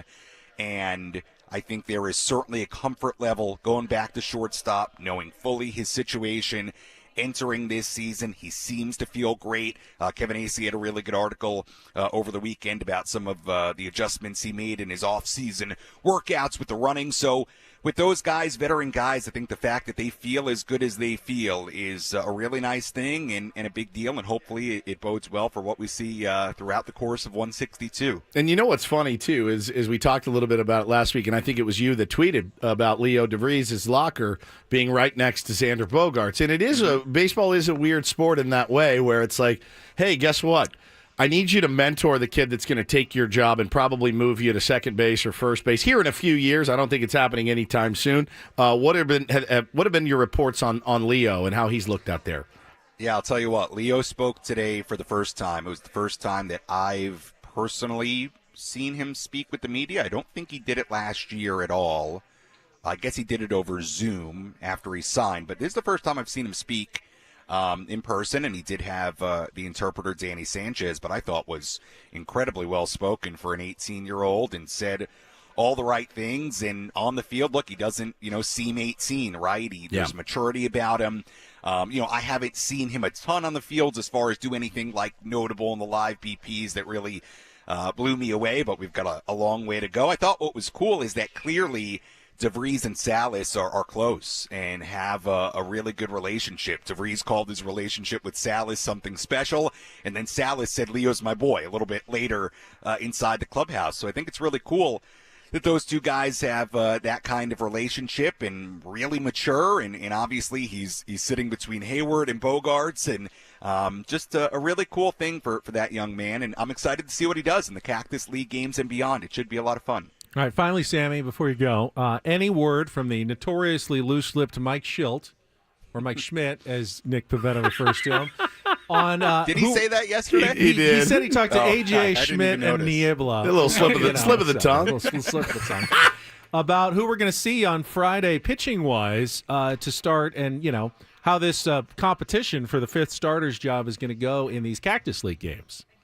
I have not heard anything yet. It's a good question. We'll see if anybody asks it today. What day is it? It's Tuesday. A little early for Friday pitching assignments yet. All right. Yeah, a little early. Right. You know We'll what? give you I a think couple the better question is who's starting opening day. Let's just do it. I mean, Yeah, somebody asked we try it to today. get them at FanFest We've got a that. ton of TV people here. Shut your mouth, Everybody's Ben. here. Shut your mouth. Yeah, boy. I mean, maybe I'll get my guy Julian Delgadio. Maybe he'll ask. I'm sure. Jake's there, coax him too. into asking about the opening day starter. I don't know yet who's going to start on Friday, although typically that could, hypothetically, although not always, give you a little idea about who may start opening day. So we'll see when they start on Friday. I don't know yet, to answer your question very simply. Mike Schultz has not said. Sammy, I know you'll appear on our further shows today with more updates, but it's always good talking to you and good to see you. We'll talk to you tomorrow. Thank you, buddy. All right. See you guys. Sam Levitt, Crushing it. Spring Training Sammy, doing such a great job with the content. Crushing it. Adam is so happy with him right now. Oh, Adam is. Sammy's always pretty frugal too while he's there. Oh, Doesn't spend Adam too is much. like perfect employee. Yeah, he's model employee. Now, I bet you our 3 days out there. Well, we'll do Tuesday night, Wednesday night, Thursday night. Yeah. I bet you we exceed a month. The With three of us. Sammy's Yeah. expenses. Yeah, you're probably right. Yeah. Yeah. Let's get to some of that sound that we got in from Xander Bogaerts, Jackson Merill. We'll play a clip or two after a check of traffic here on 97.3 The Fan. From the 855 Get Ross Traffic Center, protecting San Diego after accidents or injury, here's Kelly Danick. Traffic is brought to you by Crystal Geyser, Alpine Springs. Still a few problems out here, guys. One of them is this crash on northbound 125 past Troy Street. Couple cars involved. They're in the center divide. And collision on the coastline, southbound 5 before Birmingham. Those cars are in the center divide. What makes Crystal Geyser Alpine Spring Water different? They always bottle their Alpine Spring Water less than 1.5 miles from the spring source. And all their bottles are made with 50% recycled plastic from their own recycling plants. Crystal Geyser, bottled at the spring source. I'm Kelly Danick with Ben and Lloyd, San Diego's #1 sports station, 97.3 The Fan. Well, you made mention of it earlier. Last spring training, it was kind of sprung on Xander at the last moment that they were going to ask him to move from shortstop to second base. Yeah. Sounds like he's had quite a bit more warning time about knowing he's going to shortstop this year, and spoke to reporters, including our Sam Levitt in the Padres clubhouse this morning. Here's Xander on his mindset of returning to shortstop this spring. This time last year, things were a little bit different. You were getting ready to learn second base. Now you know you're back at shortstop, your natural position where you've been for a long time. How did that impact both your off season and I suppose your mindset entering this spring? I mean, I played shortstop so long, as a kid in the big leagues for a long time, so it's just more natural, Second base, I had to learn on the fly. It was a little bit tough in the beginning. Throughout the season, it was a little tough. My body's getting used to different angles and different motions, and I had to adjust to that. It wasn't the easiest thing, but I was up for it, and as I said, I tried my best. I think I actually did a pretty good job over there defensively. You can always be better, but I actually think I did pretty good. So hopefully I can go back at short and be myself. Is it nice to have that kind of off your plate, having to learn a new spot as you begin to start a new season? I think it makes it a little bit easier on my body, just going back at short. I haven't had any issues physically, thankfully, over there at short since I'm back. So hopefully it continues. As I said, I just probably didn't have enough time to learn second base last year. If I would have had the off season, it would have been different, but learning it in spring training, learning on the fly, I think my body was just a little bit not adjusted to it as quickly as we would have wanted, but we managed it. We went through it, and we had a really good year as a team last year. Individually, I definitely could have been better, but this year is a new year. By the way, Xander wasn't bad defensively he was at not. second base at all, but he did get hurt out there, and don't know how much his lack of familiarity played into that or not. But it's got to be more difficult. Just the protecting yourself on dives and stuff. You're used to it at short. You're not used to it at second base. So that was a big thing. And then we've got another clip on Xander. Sammy referred to it on the signing of his former Boston Red Sox teammate, Nick Pavetta. See him. Some new teammates. What do you think on the Nick Pavetta signing? Yeah, my guy, Nicky P, huh? He's a dog. I played with him a couple years with the Red Sox. See him when we traded for him from the Phillies. He was in the minors, and he got an opportunity with us in the big leagues. He did a really good job. He gives you a lot of innings. That's a guy that throws a lot of pitches for the most part. He's always healthy. Hopefully that stays that way. But he just gives you a lot of innings, and gets you pretty deep in the bullpen. And hopefully he can continue having that success here. So he's excited to have Nick Pavetta as part of the pitching rotation going forwards. Familiar with him, Nicky P. Seems like an addition that everybody is pretty happy about in that Padres clubhouse. Excited to meet him. I'm excited for Xander's season. Yeah, me this too. Year. I really feel like if he's going to have a good season with the Padres, this is it. This is the one. Let's go. Yeah. Pivot player. This is the one. He's had injury issues the last couple of years. He's coming into spring healthy. He's coming in at the position where he's comfortable. It's he's coming in good shape. It's also like the no excuses bit, right? That's true. Like that's the other way to look at it is, all right, well, this is it. Like you got what you wanted. Let's get back to being the Xander Bogaerts that they know in Boston and that we want to know here. And you never know. Injuries can be very random, but you do think if he doesn't have a good year this year, then it may not happen. Materialize. Which is when you sign a guy for an 11-year contract and you don't even feel like you get one stellar year out of him. How many more years would we have? That would be 8 more. 8 more. That's cool. And you gotta think this has got to be. Let's get it. Hopefully, like one or get 1 or 2 of the really good years out of him here. This has got to be one of them. You think? Jackson Merill is such a treasure. He's a dog, isn't he? Yep. Isn't he? We've got some sound from him. Our biggest fan announcement all coming up. Hour number 4 of Ben and Woods next on San Diego's #1 sports station, 97.3 The Fan.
Thanks again to the hardworking Sam Levitt. He still has like five and a half weeks to go. It's a long spring training. It's no doubt about it's that. long. It's really It is long. Yeah. And while all of it's new right now, because he had the pitchers, now the position players, and he'll get a few days where he'll have to catch up with everybody. But then at some point, he'll have caught up with everybody too. There's only so many questions you can ask. There's only so much you can there's so much video you can take. But right? you know, Mike Schilt talks to the media every He single does. day for 8 months, essentially. Would be the worst part of the game. And there's always enough to carry 5 to 10 minutes of questions for Mike Schilt every single day for 10 months. I mean, I guess it's how you look at it. Yeah. Yes. Things evolve, they develop. You ask questions about them. Sure. And then he gets mad at you for asking questions. I mean, No, he gets mad at you. right. Just you. And you. Sometimes. Boy. I want him to call you boy this year. That's my goal, is to get him to call you boy. You want a bloody beer, Jerry? Beer and tomato juice. I don't do contracts, but my word is stronger than oak. Okay? He does remind me of Cush's dad in Jerry Maguire. Like, identical. All right? That's who reminds me. The same voice and everything. Kills me. Saw it every recently, time. and you're not wrong. Yeah. Hey, Jerry, I'm learning as I go here. Hey, Woodsy, I'm learning as I go here. I bet you got an idea. Where you want to see Tatis hit, boy? I need him to call you boy this year. That's my ultimate goal. All right, I'll pay him.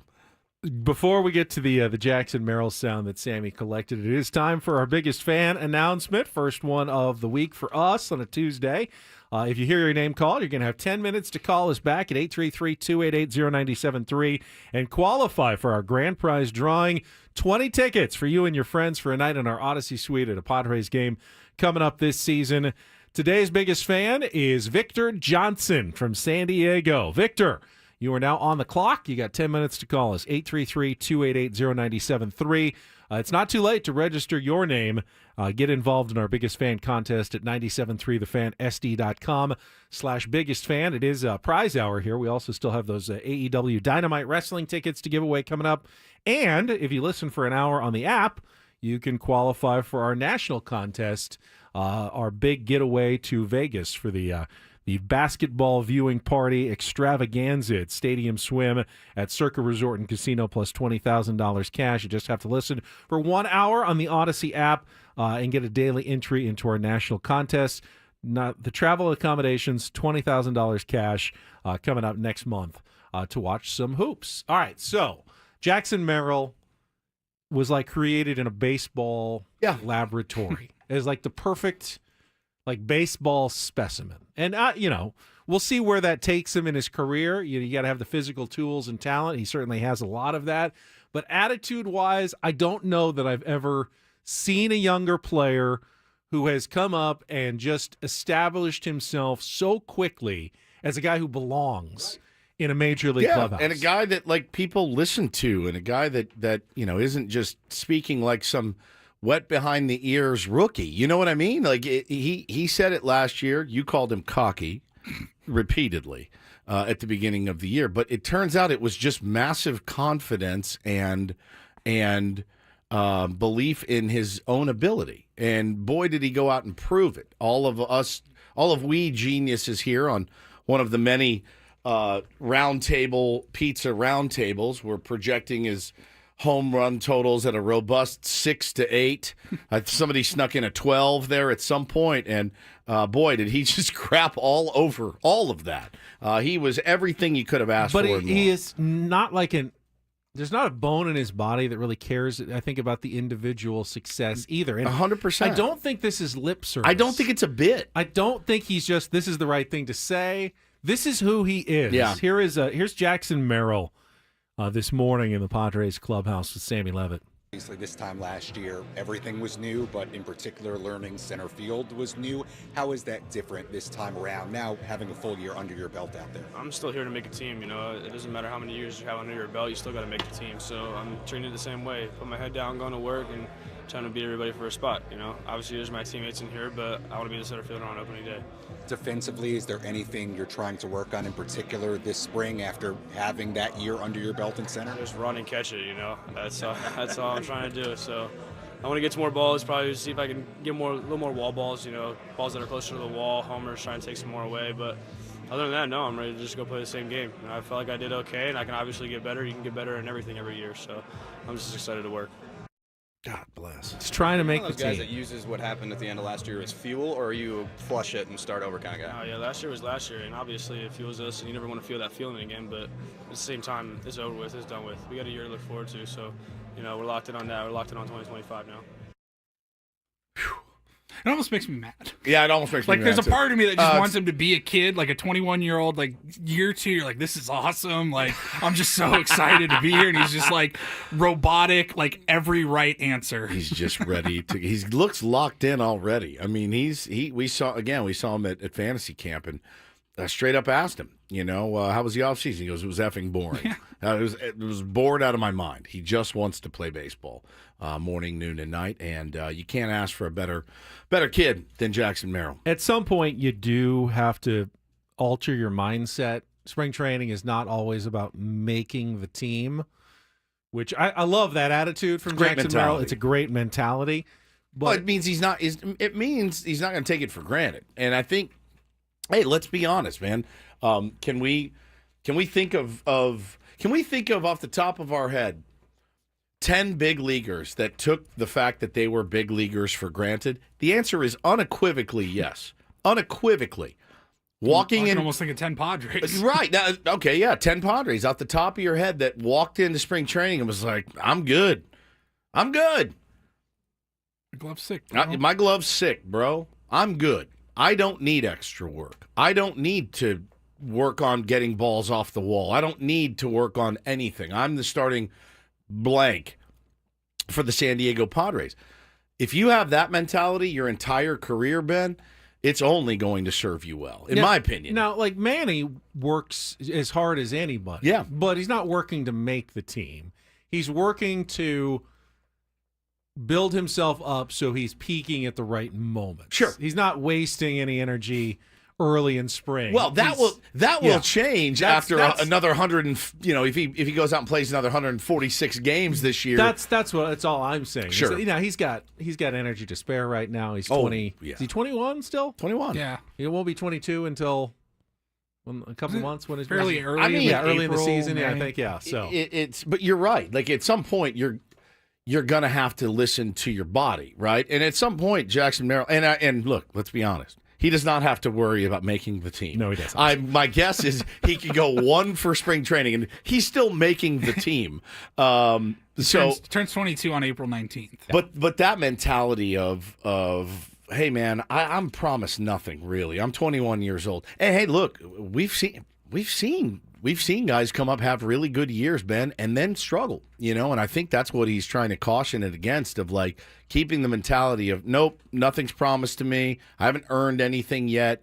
And I love that. Now, again, Manny's situation a little different. Xander's situation a little bit different. But he'll get there. He'll get there someday. And while I will say that I'm usually almost expecting a sophomore slump from some players, yeah. I don't really expect it from him. Oh, God. Knock on wood. I'm with you. I want to feel the same way. I think it would be insulting to Jackson Merill. Yeah, to expect one. Expect a sophomore slump. Someone who approaches the game the way he does, with the daily intensity and focus and desire that he has, doesn't mean that he's going to take a huge step forward either. But he's already shown he can do this. I mean, there was plenty of time for other pitchers to adjust to Jackson Merill last year. No doubt. It's not like the book finally is now, in the offseason, the book is out on Jackson Merill. They had plenty of time to see him for months and months, and he only got better and better and better as the season went on. We talked about him a lot last year, obviously, and we talked about his ability to go the other way, his ability to... Now, you can get out of that, right? Like, you can you can go up there and start trying to yak balls out of the yard, and you change everything. But he didn't do that last year, right? And he kind of proved himself to be quote-unquote slump-proof. Now, no one is immune to slumps, much less a 21-year-old kid in his second year. But, man, he adjusted. That's what every time we talk to a manager, hey, what's the difference in a minor leaguer and a big leaguer? Adjustments. Can you make adjustments? Whether you're a pitcher, whether you're a hitter, can you make adjustments? Can you do it on the fly? And he did that. All those late inning, 7th, 8th, 9th inning home runs to tie or go ahead or win the game, like those weren't all in the first month and then teams figured him out. That was progressively like towards the end, second half of the season, where he was just clutching up and getting better as the year went on. Yeah, I don't expect it from him this year. I don't expect this off. I don't expect what happened to Corbin Carroll. And I think he was battling through some injuries too, Corbin, last year. And as long as Jackson Merill stays healthy, man, sky's the limit for him. Gas Station says Merill, future captain for sure. In many ways, he's already kind of there, at least emotionally. He's like the emotional captain of the team. Yeah. In turn, well, he lit the fire last year under. He really did, dude. You heard it from veterans. I mean, we asked Manny about him in spring training, and Manny was standoffish. He's a rookie. You know what I mean? Like, I'm not worried about this. And then by the end of the year, man, it was, we have to keep up with him. We have to feed off of his energy, and that's what he did for the San Diego Padres last year. I expect more of it this year. But the Padres are a team that already has, they have veterans and they have leaders. On the pitching side, clearly Joe Musgrove has been that guy for a while, but I think Yu Darvish exhibits a lot of leadership. And now I think Nick Pavetta coming in is going to add to that mix. I think on the position player side, Manny always has his style of lead by example leadership and lead by attitude. Xander is a veteran. Fernando Tatis Jr. has provided a lot of energy. But there's one guy who's new in camp this year who seems to already be establishing himself as a leader for the San Diego Padres. And I want to talk about that newcomer when we come back. First, though, I want to tell you about SDFatLoss.com, my weight loss journey that really was faster than I ever expected. I know they say up to a pound of fat per day, but you go, is that really possible to lose that much weight? I had weeks where I did lose 6 to 7 pounds in a week. Ultimately, I lost 40 pounds in 60 days by eating regular foods, things that I was eating normally, just kind of figured out how and when to eat them in the right portions at the right time. Steak, chicken, fish, vegetables, some berries in along there. And yeah, I mean, not a lot of variety for a couple of months, but then it's over and you go into the maintenance phase. And I've been able to successfully maintain my weight, keep my 40 pounds off for the last year and a half plus, thanks to the great strategies, proprietary strategies and techniques. Counselor will teach you. Your app will track it. SDFatLoss.com has it dialed in.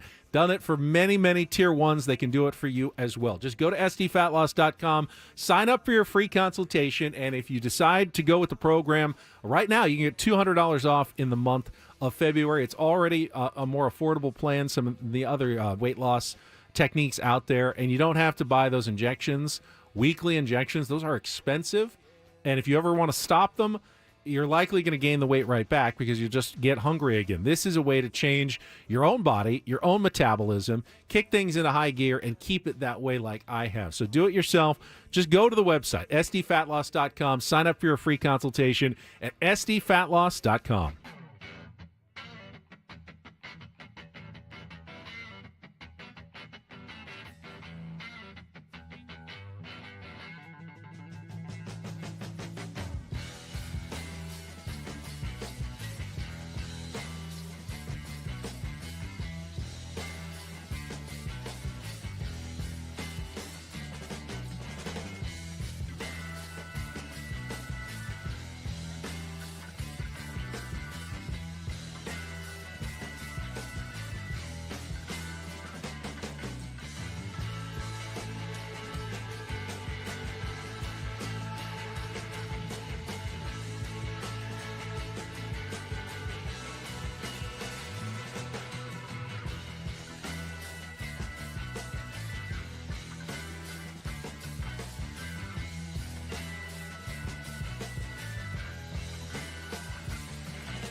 Right. Sometimes you can have too many leaders, but I don't feel like that's an issue right now for the San Diego Padres. And one of the new guys who stepped in already, and I think it was Kevin Acey writing about it.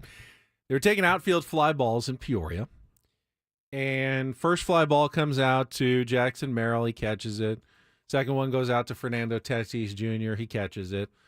Third one goes out to left field. And Jason Hayward, in his big booming voice, is going, I got it, I got it, I got it. And then all of a sudden, every fly ball after that, you heard all of the outfielders yelling at the way Jason Hayward was doing it. Interesting. And, Hayward's been around a while. He had a moment in the clubhouse where he was asked by one of the reporters about the experience that having a World Series ring brings. He goes, well, technically 2. I'm getting one from last year as well, even though he got released by the Dodgers midway through the season. He did play, had some big hits much for of the him. year and had some hits for them, so he'll get one last year as well. But he is also noted for, during the Cubs World Series run, like a fiery clubhouse speech. Yeah. A guy who really is also okay being a vocal leader as well. And I wonder how much of a role, I mean, he's only been there a few days, but seems like someone who's comfortable stepping in and not afraid to say something to his teammates when he feels like something needs to be said. Or just leading by example, like in that case. Yeah. It's something, it's spring training. It's a lazy fly ball. You camp under it and you catch it. But when you practice the right way, Ben, I mean, look, have we ever seen, raise your hand, Padre fan, if you're listening right now, have we ever seen one of our outfielders crash into one of our infielders going back on a fly ball? Anybody ever see that in the last 5 years or so? About 10 times a season. Literally. Literally. So if you can communicate now so that maybe it doesn't happen in the season, that's a good thing. It's totally, little details. It's totally unnecessary, obviously, in a spring 100%, workout when you know you're the only one going for a ball. Correct. But it's good to create the habits. And by the way, shouting in a booming voice, also unnecessary in a quiet spring training environment, but it's necessary at Petco Park. No doubt. When it is loud, or anywhere every else. single game and Yep. sold out. It's not totally necessary in some ballparks in America, but at Petco Park, even on a Tuesday night, it's absolutely necessary to use your outside voice and call those fly balls in a very loud manner, because we've seen what happens. We've seen those collisions in the last couple of years that have, been costly for the Padres at times. More than I would like. So, great. I love it. Lead by example. Really excited to talk to him next week. I hope we get him on the Ben & Woods roster. A guy I've always liked, always respected. So, don't know how much he's going to contribute, with the bat and things like that. But, man, sure is a guy that you can find yourself rooting for. It's funny. The Padres have a mix. I mean, he's obviously an older guy. He just signed Yuli Gurriel. He's Older, 40, going to be 41 soon. But, Justin Turner's 40. He just signed today for $6 million. Doesn't mean you can't contribute. Manny had some comments about Yuli. I guess they worked out together in Miami in the offseason. He said he looks like a 20-year-old. He was beating all the young guys. Before, We've heard it before, yeah, remember that? for sure. Nelson Cruz. But you also have the guys who are in the middle of their career. Manny, Xander, in the early 30s. Some of the pitchers, Dylan Cease, Joe Musgrove when he's healthy. You have you, who's one of the older guys, and then you have the younger guys. No, you Darvish, Oh. and then you have the Jackson Merill. You have Fernando Tatis Jr. is still young, a very young player Yeah. in the league, even though he's been around for many years. He's still very young, so you definitely have a mix. I saw someone tweet, Yuli Gurriel, the Padres are the old folks' home of baseball. No. Not really. They've got some veterans now, but they also have a mix of just all kind of age ranges in baseball. Well, I mean, look at the MVP for the World Series last year. It's not a spring chicken, right? No, not a spring chicken at all. Look at how some of the best teams are made up. Okay, it's not all youth like the Baltimore Orioles, and it's not all grizzled old veterans either. So I like the mix that we have. Again, I think what all Padre fans are excited about. At least I am. Don't want to speak for you. I'm excited about some of these positional battles, these rotation battles, these bullpen battles. I think it brings out the best in everybody, and that's what I'm most looking forward to seeing. And yeah, man, you found yourself feeling a little bit lost and empty maybe 3 weeks ago, man, and now you look and you go, okay, well there's some actual talent on this team and some young talent. Tirso still is a very intriguing guy to me. Jonathan Perlaza is an intriguing guy for me, Benny. Interested to see who the last spots on the bench are going to go to. You have an idea. Tyler Wade's probably going to be there because of the different positions he can play and the things he can do, but I love this, man. This is my favorite time of year. Yeah, I mean, there's no sure bets for left field, right? For the bench, for the end of the bullpen, but there are a lot of options. And you got to like the odds that the AJ Preller hit on at least a couple of them. Correct. Because he's pretty good at hitting on talent, and he doesn't sign guys without a reason, and that's why the Yuli Gurriel thing was so confusing to us. And does it surprise you to learn that AJ Preller had all of his bases covered? In fact, Kevin Acee writing this morning that AJ Preller had been in contact with Yuli Gurriel all the way back to December before actually finally signing him. I guess he went through his physical this morning, so that's going to be official. He'll probably talk to the media tomorrow. But between December and yesterday, he said 3 times he went to Yu Darvish, knowing the history between the two players, and he goes, would you be okay with this if he joins the team? And you told AC, he said, I told him I don't care if he signs. I don't want you guys to think too much about it. I just want it to be like nothing happened before. He really wanted to make sure that this would be something that you would be okay with before going down the road. I think I would have been surprised. Let's say that this incident never happened back in 2017. Never happened. I'm still, this morning, as a Padre fan, scratching my head why a 40-year-old Yuli Gurriel is getting offered a deal. I'm still scratching my head. Now, you throw in the other thing that happened between the two of them. Actually, it wasn't between anybody. It was Yuli Gurriel doing it to Yu Darvish. Saying it's between them means that both had some part in it. They didn't. Good clarification. Right, but like Darvish didn't do anything to correct. incite that. Or... Exactly, and so I think I would have been scratching my head this morning had they signed him anyway. I would have gone, all right, well, for what? For what? It comes down to, do you trust AJ Preller? And at this point, I have to say I do. I mean, I do too. If he but signed him, he has a reason for signing. I get it. I totally get it.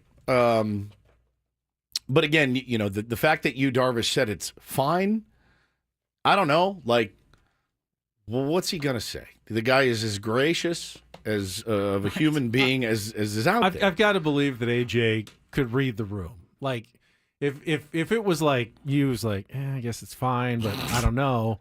Versus, I guess if you ask me a question of something I want to do or don't want to do, you probably know. You know the answer. You know the answer, and I just don't. I at this point, I trust AJ Preller. I really do. I really look. Is he always right? No, he's not always right. I think I would be surprised if Yuli Gurriel makes the team, and I don't know what that means for the future of the San Diego Padres this season.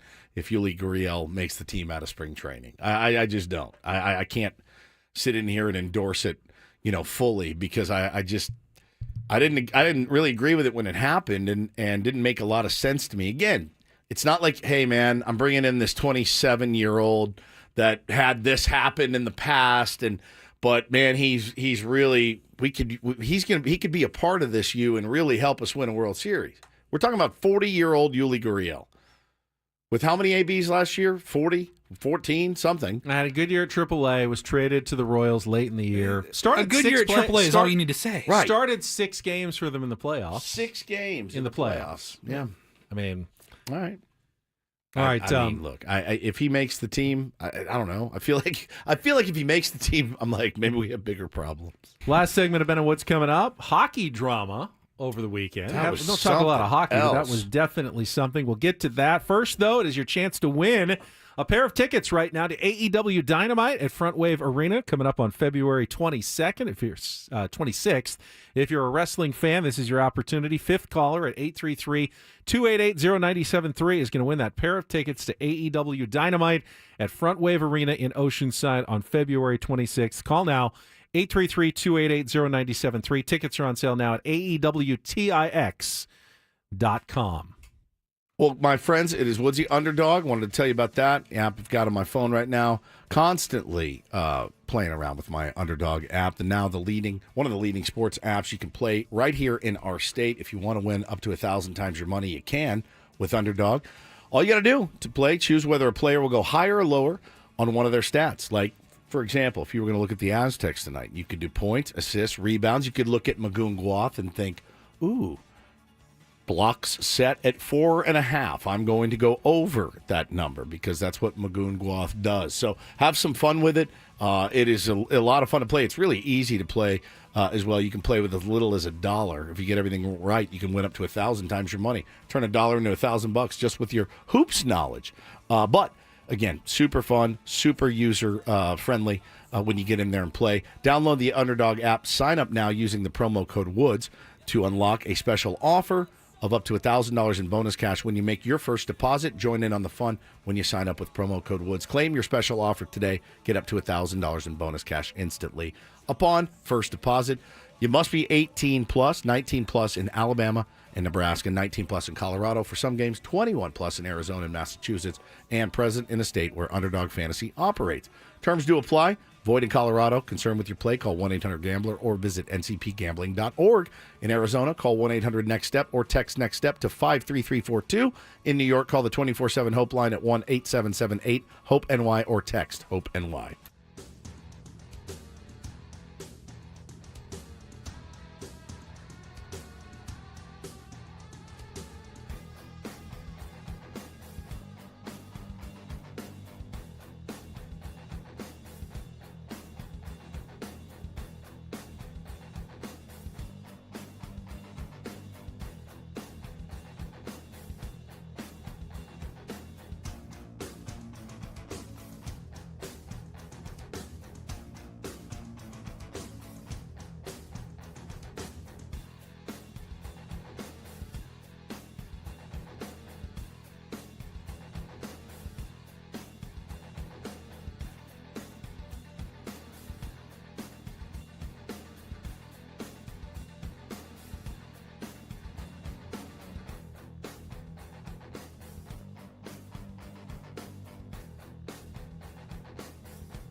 one more.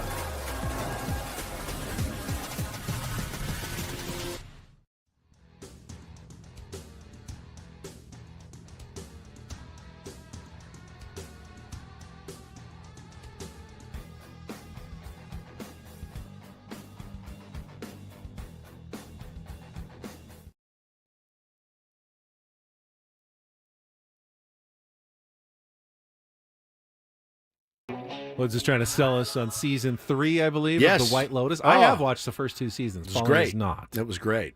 I will get to it at some point. It's really, really well done. It's a well done show, and our man Walt Goggins is just incredible. Walton Goggins is one of my favorites, and plays kind of a dark character in season 3. Takes place in Thailand at the White Lotus Hotel, and really, really enjoyed it over the weekend. Just this is what gets me though, because they just do one at a time. So now I have to wait until Sunday, like a lunatic again, waiting for a show.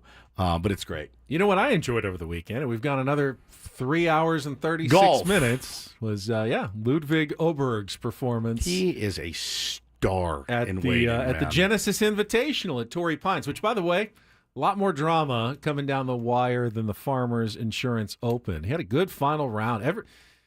First it looked like Maverick McNeely was going to run away with it. He was on fire. He birdied 8 of his first 11 holes on Sunday.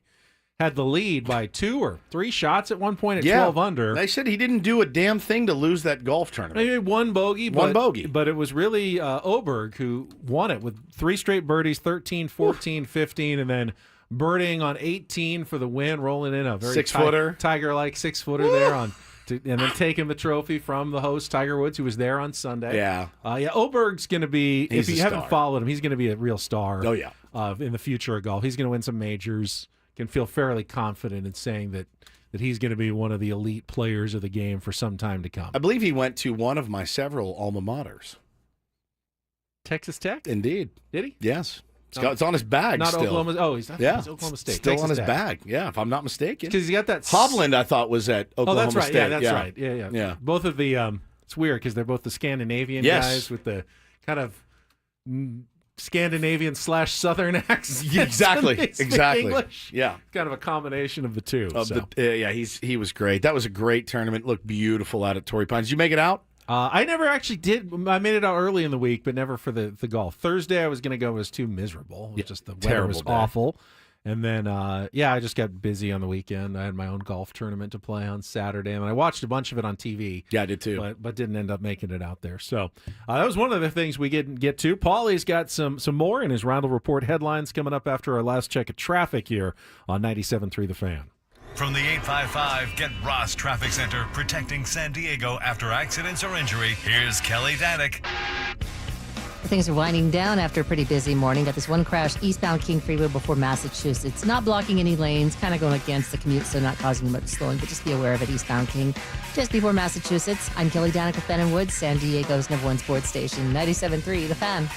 And get things started here with our today's edition of the Roundel Report. Now tuned into the greatest. Welcome to the Reindl Report with Paul Reindl. Hi, Paul. All right. 2 stories from the world of sports that we haven't gotten to yet. We'll start off in Major League Baseball. And 1 story that you didn't know you needed. Are you laughing, biatch? It's the Reindl Report Hey, Paul, how you doing? Okay, how are you? on 97.3 The Fan. Are you ready to bless the mood? I need some help, please. That was good. Can I get a oh yeah? Oh yeah. All right. All right. All right. Happy Tuesday, my friends. Happy Tuesday. So I think it was actually on Friday in the Roundel Report. We talked a little bit about the Four Nations NHL tournament, and we all kind of were sifting through it together. It's in replace of the NHL All-Star Game this year, and the NHL does plan to continue the trend of international play in the middle of their season, at least with the Olympics. And then I don't know if they're going to continue this Four Nations, but my God, They'd be moronic not to. The fireworks from Saturday night. Holy crap. United States taking on Canada and what has become a really good rivalry in the sport of hockey. And this one did not take long. before the gloves were off. It took about 2 seconds. Yeah, I was watching this, and I didn't know that this was all going to happen. Yeah, I mean, when I started, like, when the Gulls moved here and I kind of started following just hockey in general a little bit more, I remember, like, Craig Elston telling me, like, guys will hold grudges. They will hold beefs for a long time. And they'll talk to each other before the match and just be like, hey, you know, when this happens in the first period or in the third, whatever, it's on. They'll set a time, be like, and then we're going at it. We're going to settle it on the ice. And I'm guessing that's what happened on Saturday night, USA and Canada. Like I said, puck drops 2 seconds in. Nobody moves because everybody on the ice knew exactly what was about to happen, and you had a fight. That fight ended. Play resumes for like 2 or 3 more seconds, and a second fight broke out. And then after 9 seconds, I think it was, you had 3 full fights on the ice between USA and Canada. Now, the USA did win 3-1 on Saturday night, and everybody played yesterday. But those games, I guess, they did not matter for seeding because Canada had to win to get to the finals. They did. Then the US's game was USA's game did not matter. And they lost. They lost to Sweden. Yeah. Because all sites are now pointed to Thursday night, 5 o'clock on ESPN, Canada and the USA in the Four Nations Championship, little rematch from Saturday, where there definitely was some bad blood. When is it? Thursday night. Yeah, man. It's must watch, must see TV. I'm excited. Yeah, it's must see TV. Yeah, I wish now can like basketball follow this model and do. How would they do it though? U.S. against the World All Stars would that? But would I that don't get everyone to play harder. I don't know. I really don't know. I mean, they obviously do it in the Olympics and they obviously play hard the there. NBA, the players pretend to care about like the NBA Cup. I don't know how much they actually do, like that in-season tournament. I mean, those are at least regular season games, so they have to. They have to play them hard enough because they count. I mean, it'd be a cool, I guess, as the NBA is still trying to figure out how to get anybody to watch on Sunday night. But with such a huge win for hockey, I mean, a Massive. huge ratings were stuff. Bigger than most Stanley Cup Finals games, I guess. And people said over and over, I saw the tweet 100 times, you won. NHL, you won. You absolutely crushed it. They what an idea to take it, let it come to fruition. USA, Canada, Finland, and Sweden. Crazy. And so the tournament will wrap up on Thursday night. I'll absolutely be tuning in. I'll say this: I don't watch a ton of hockey, but I did some of the hardest hits I've seen, and I have buddies that are huge hockey fans, and they said they're hitting harder in these games than they do in regular season of the NHL. Like there's some real shots being delivered. Now again, we talked about it last week. If you're the general manager of one of these teams, you're like, oh my God, I love this. But you don't. But please don't get hurt. Suspended for something you do in an All-Star game for the regular season? Please don't get hurt. Oh, but can I interrupt the round this report with is some huge. breaking news? We have some huge breaking news. A major contract extension for a member of the Padres organization. Bob Scanlon reporting. The Padres have officially announced the extension of Don Orsillo. Come on! The TV voice of the Padres, going to be with us for many years to come. Congratulations, Don and Padres fans. Honestly, look, this is... number one, I didn't know that they were in negotiations. I had no idea that Don... I guess the potential was actually there of Don going somewhere else. I don't like that at all. This year or like after this I don't know. I don't even know. I don't know. I have no He's very buttoned up about his business, so. Oh, my God.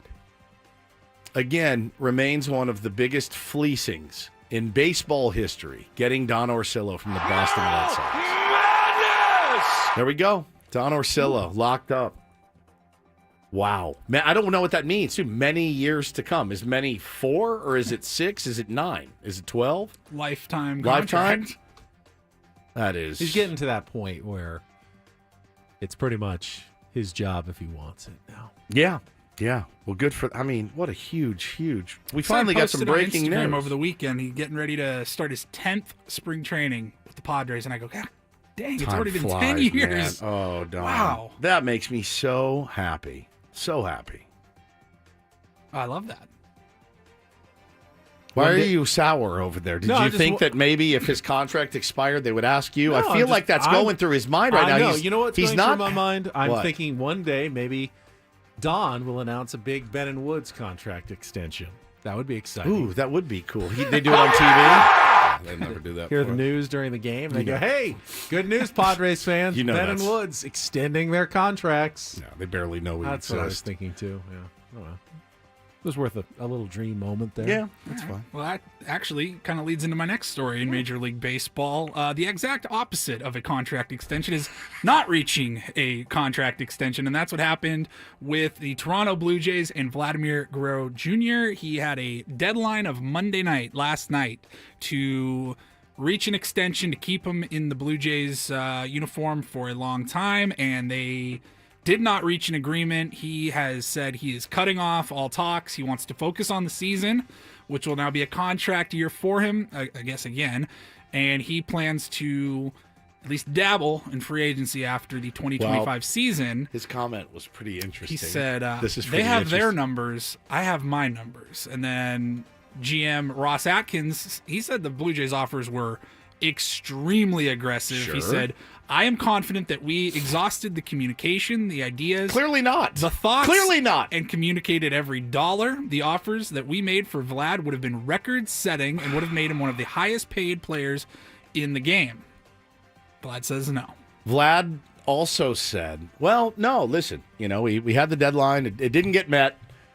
And Listen, I want to be here. I want to be here. I want to be a Blue Jay for the rest of my career. But it's free agency. It's business. So I'm going to have to listen to 29 more teams, and they're going to have to compete for that. Now, instead of, hey, it's me v you, now it's me v you and 29 other teams that want me on their squad. Vlad Jr. is obviously elite. Is he like a top 5 player in baseball, though? I don't know. I mean, he's up there, but is he top 5, top 10? Yeah. I mean, is there a point where you just go, we can pay him a lot, but we can't pay him?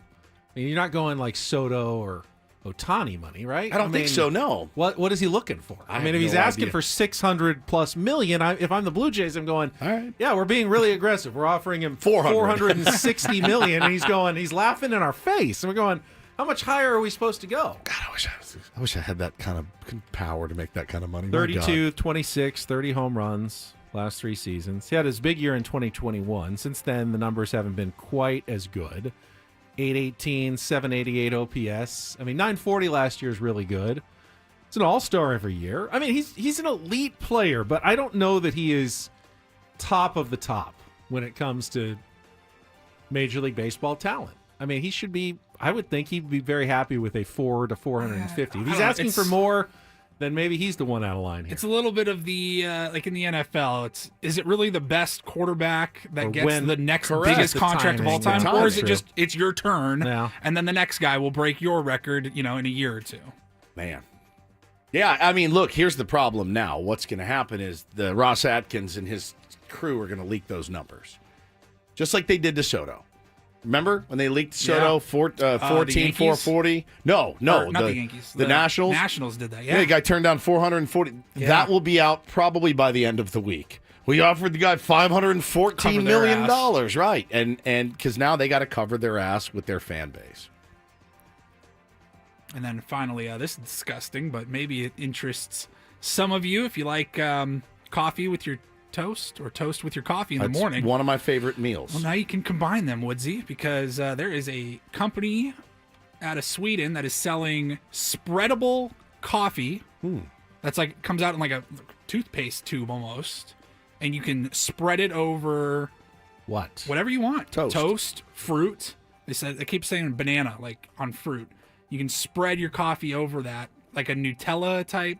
Coffee spread. flavored Nutella, Is like it- peanut butter. Is it sweetened or is it bitter like coffee? Like really bitter and... I haven't tried it, but it says you just like it's coffee that is like in a thick Does it have substance and caffeine in it, spreadable. like coffee? Yeah, it's Like- coffee. or is it coffee flavored? I like anything coffee flavored. I like coffee I like flavored. coffee ice cream. Yeah, coffee ice cream. Tubes of coffee, spread it on your toast, your croissants. How about this? You're running late to work, and you don't have time. You just take your tube and just into your mouth. Brush your teeth, brush your teeth with it. Usually brush your teeth, get rid of the Coffee breath. stain. Now They're you can advertising it as a product that you can eat or drink, crafted from 100% beans and sweetened with organic Swiss beet sugar. actually- Beet so it is, sugar? It is sweetened. Okay. Sweetened. Sweetened with beets? I don't know. I think coffee's fairly convenient already. They said you can mix the substance, you can pour the tube out into some water and mix it up, and it'll taste like coffee. You know what else you can do that with? Coffee. Coffee grounds. You ever had... Are we overthinking how convenient we can make coffee? I get coffee 700 places between here and home, or between home and here. Called No Normal Coffee. You can get the tubes online at their website for $17 for know a what single I want? tube. Coffee suppository. That's what I would like next time. Just, hey, real quick, need my morning coffee. That may be next. Costco, I can get coffee so many places. There's people give away free coffee everywhere you go. You go to get your tires done, you're going to get free coffee. Coffee all over the place. There's no shortage of ability to get coffee. You're right. Is this really a need that people have been asking for? Spreadable coffee. I really want my coffee, but I want to be able to take it on the go. Guess what? You can. You put anywhere it in a cup, you go. You put a lid on it. On top of it. Yeah. They actually have places in your coffee places from my designed house. in your car to put the coffee. No, it's just not convenient. Driving. It's not convenient It's enough called for a me. cup holder. No. Have you guys ever actually tried? I don't think I ever have. Have you ever tried instant coffee, Folgers crystals dipped, hot water, and you stir? Have you ever tried it? I never have. Because it all dissolves in. Chris You've never Farley tried skit? it in your I've life? never You tried probably it. have and not realized Well, it. but, But yeah, you've to actually my made it yourself. To my knowledge, I have never sat down, poured the and that's how it works, right? You put the freeze-dried crystals into the cup. Yeah. It's just add it's hot like, water. it just dissolves as opposed to leaves the grounds. Right. So Have you ever done it? I've tried to avoid it as much as I can. That's not a gourmet coffee experience. No, it's not. Now, have you ever done? How do you get? Well, you get yours at McDonald's every morning. Yeah, or Starbucks. Usually. Yeah. Have you ever done the French press?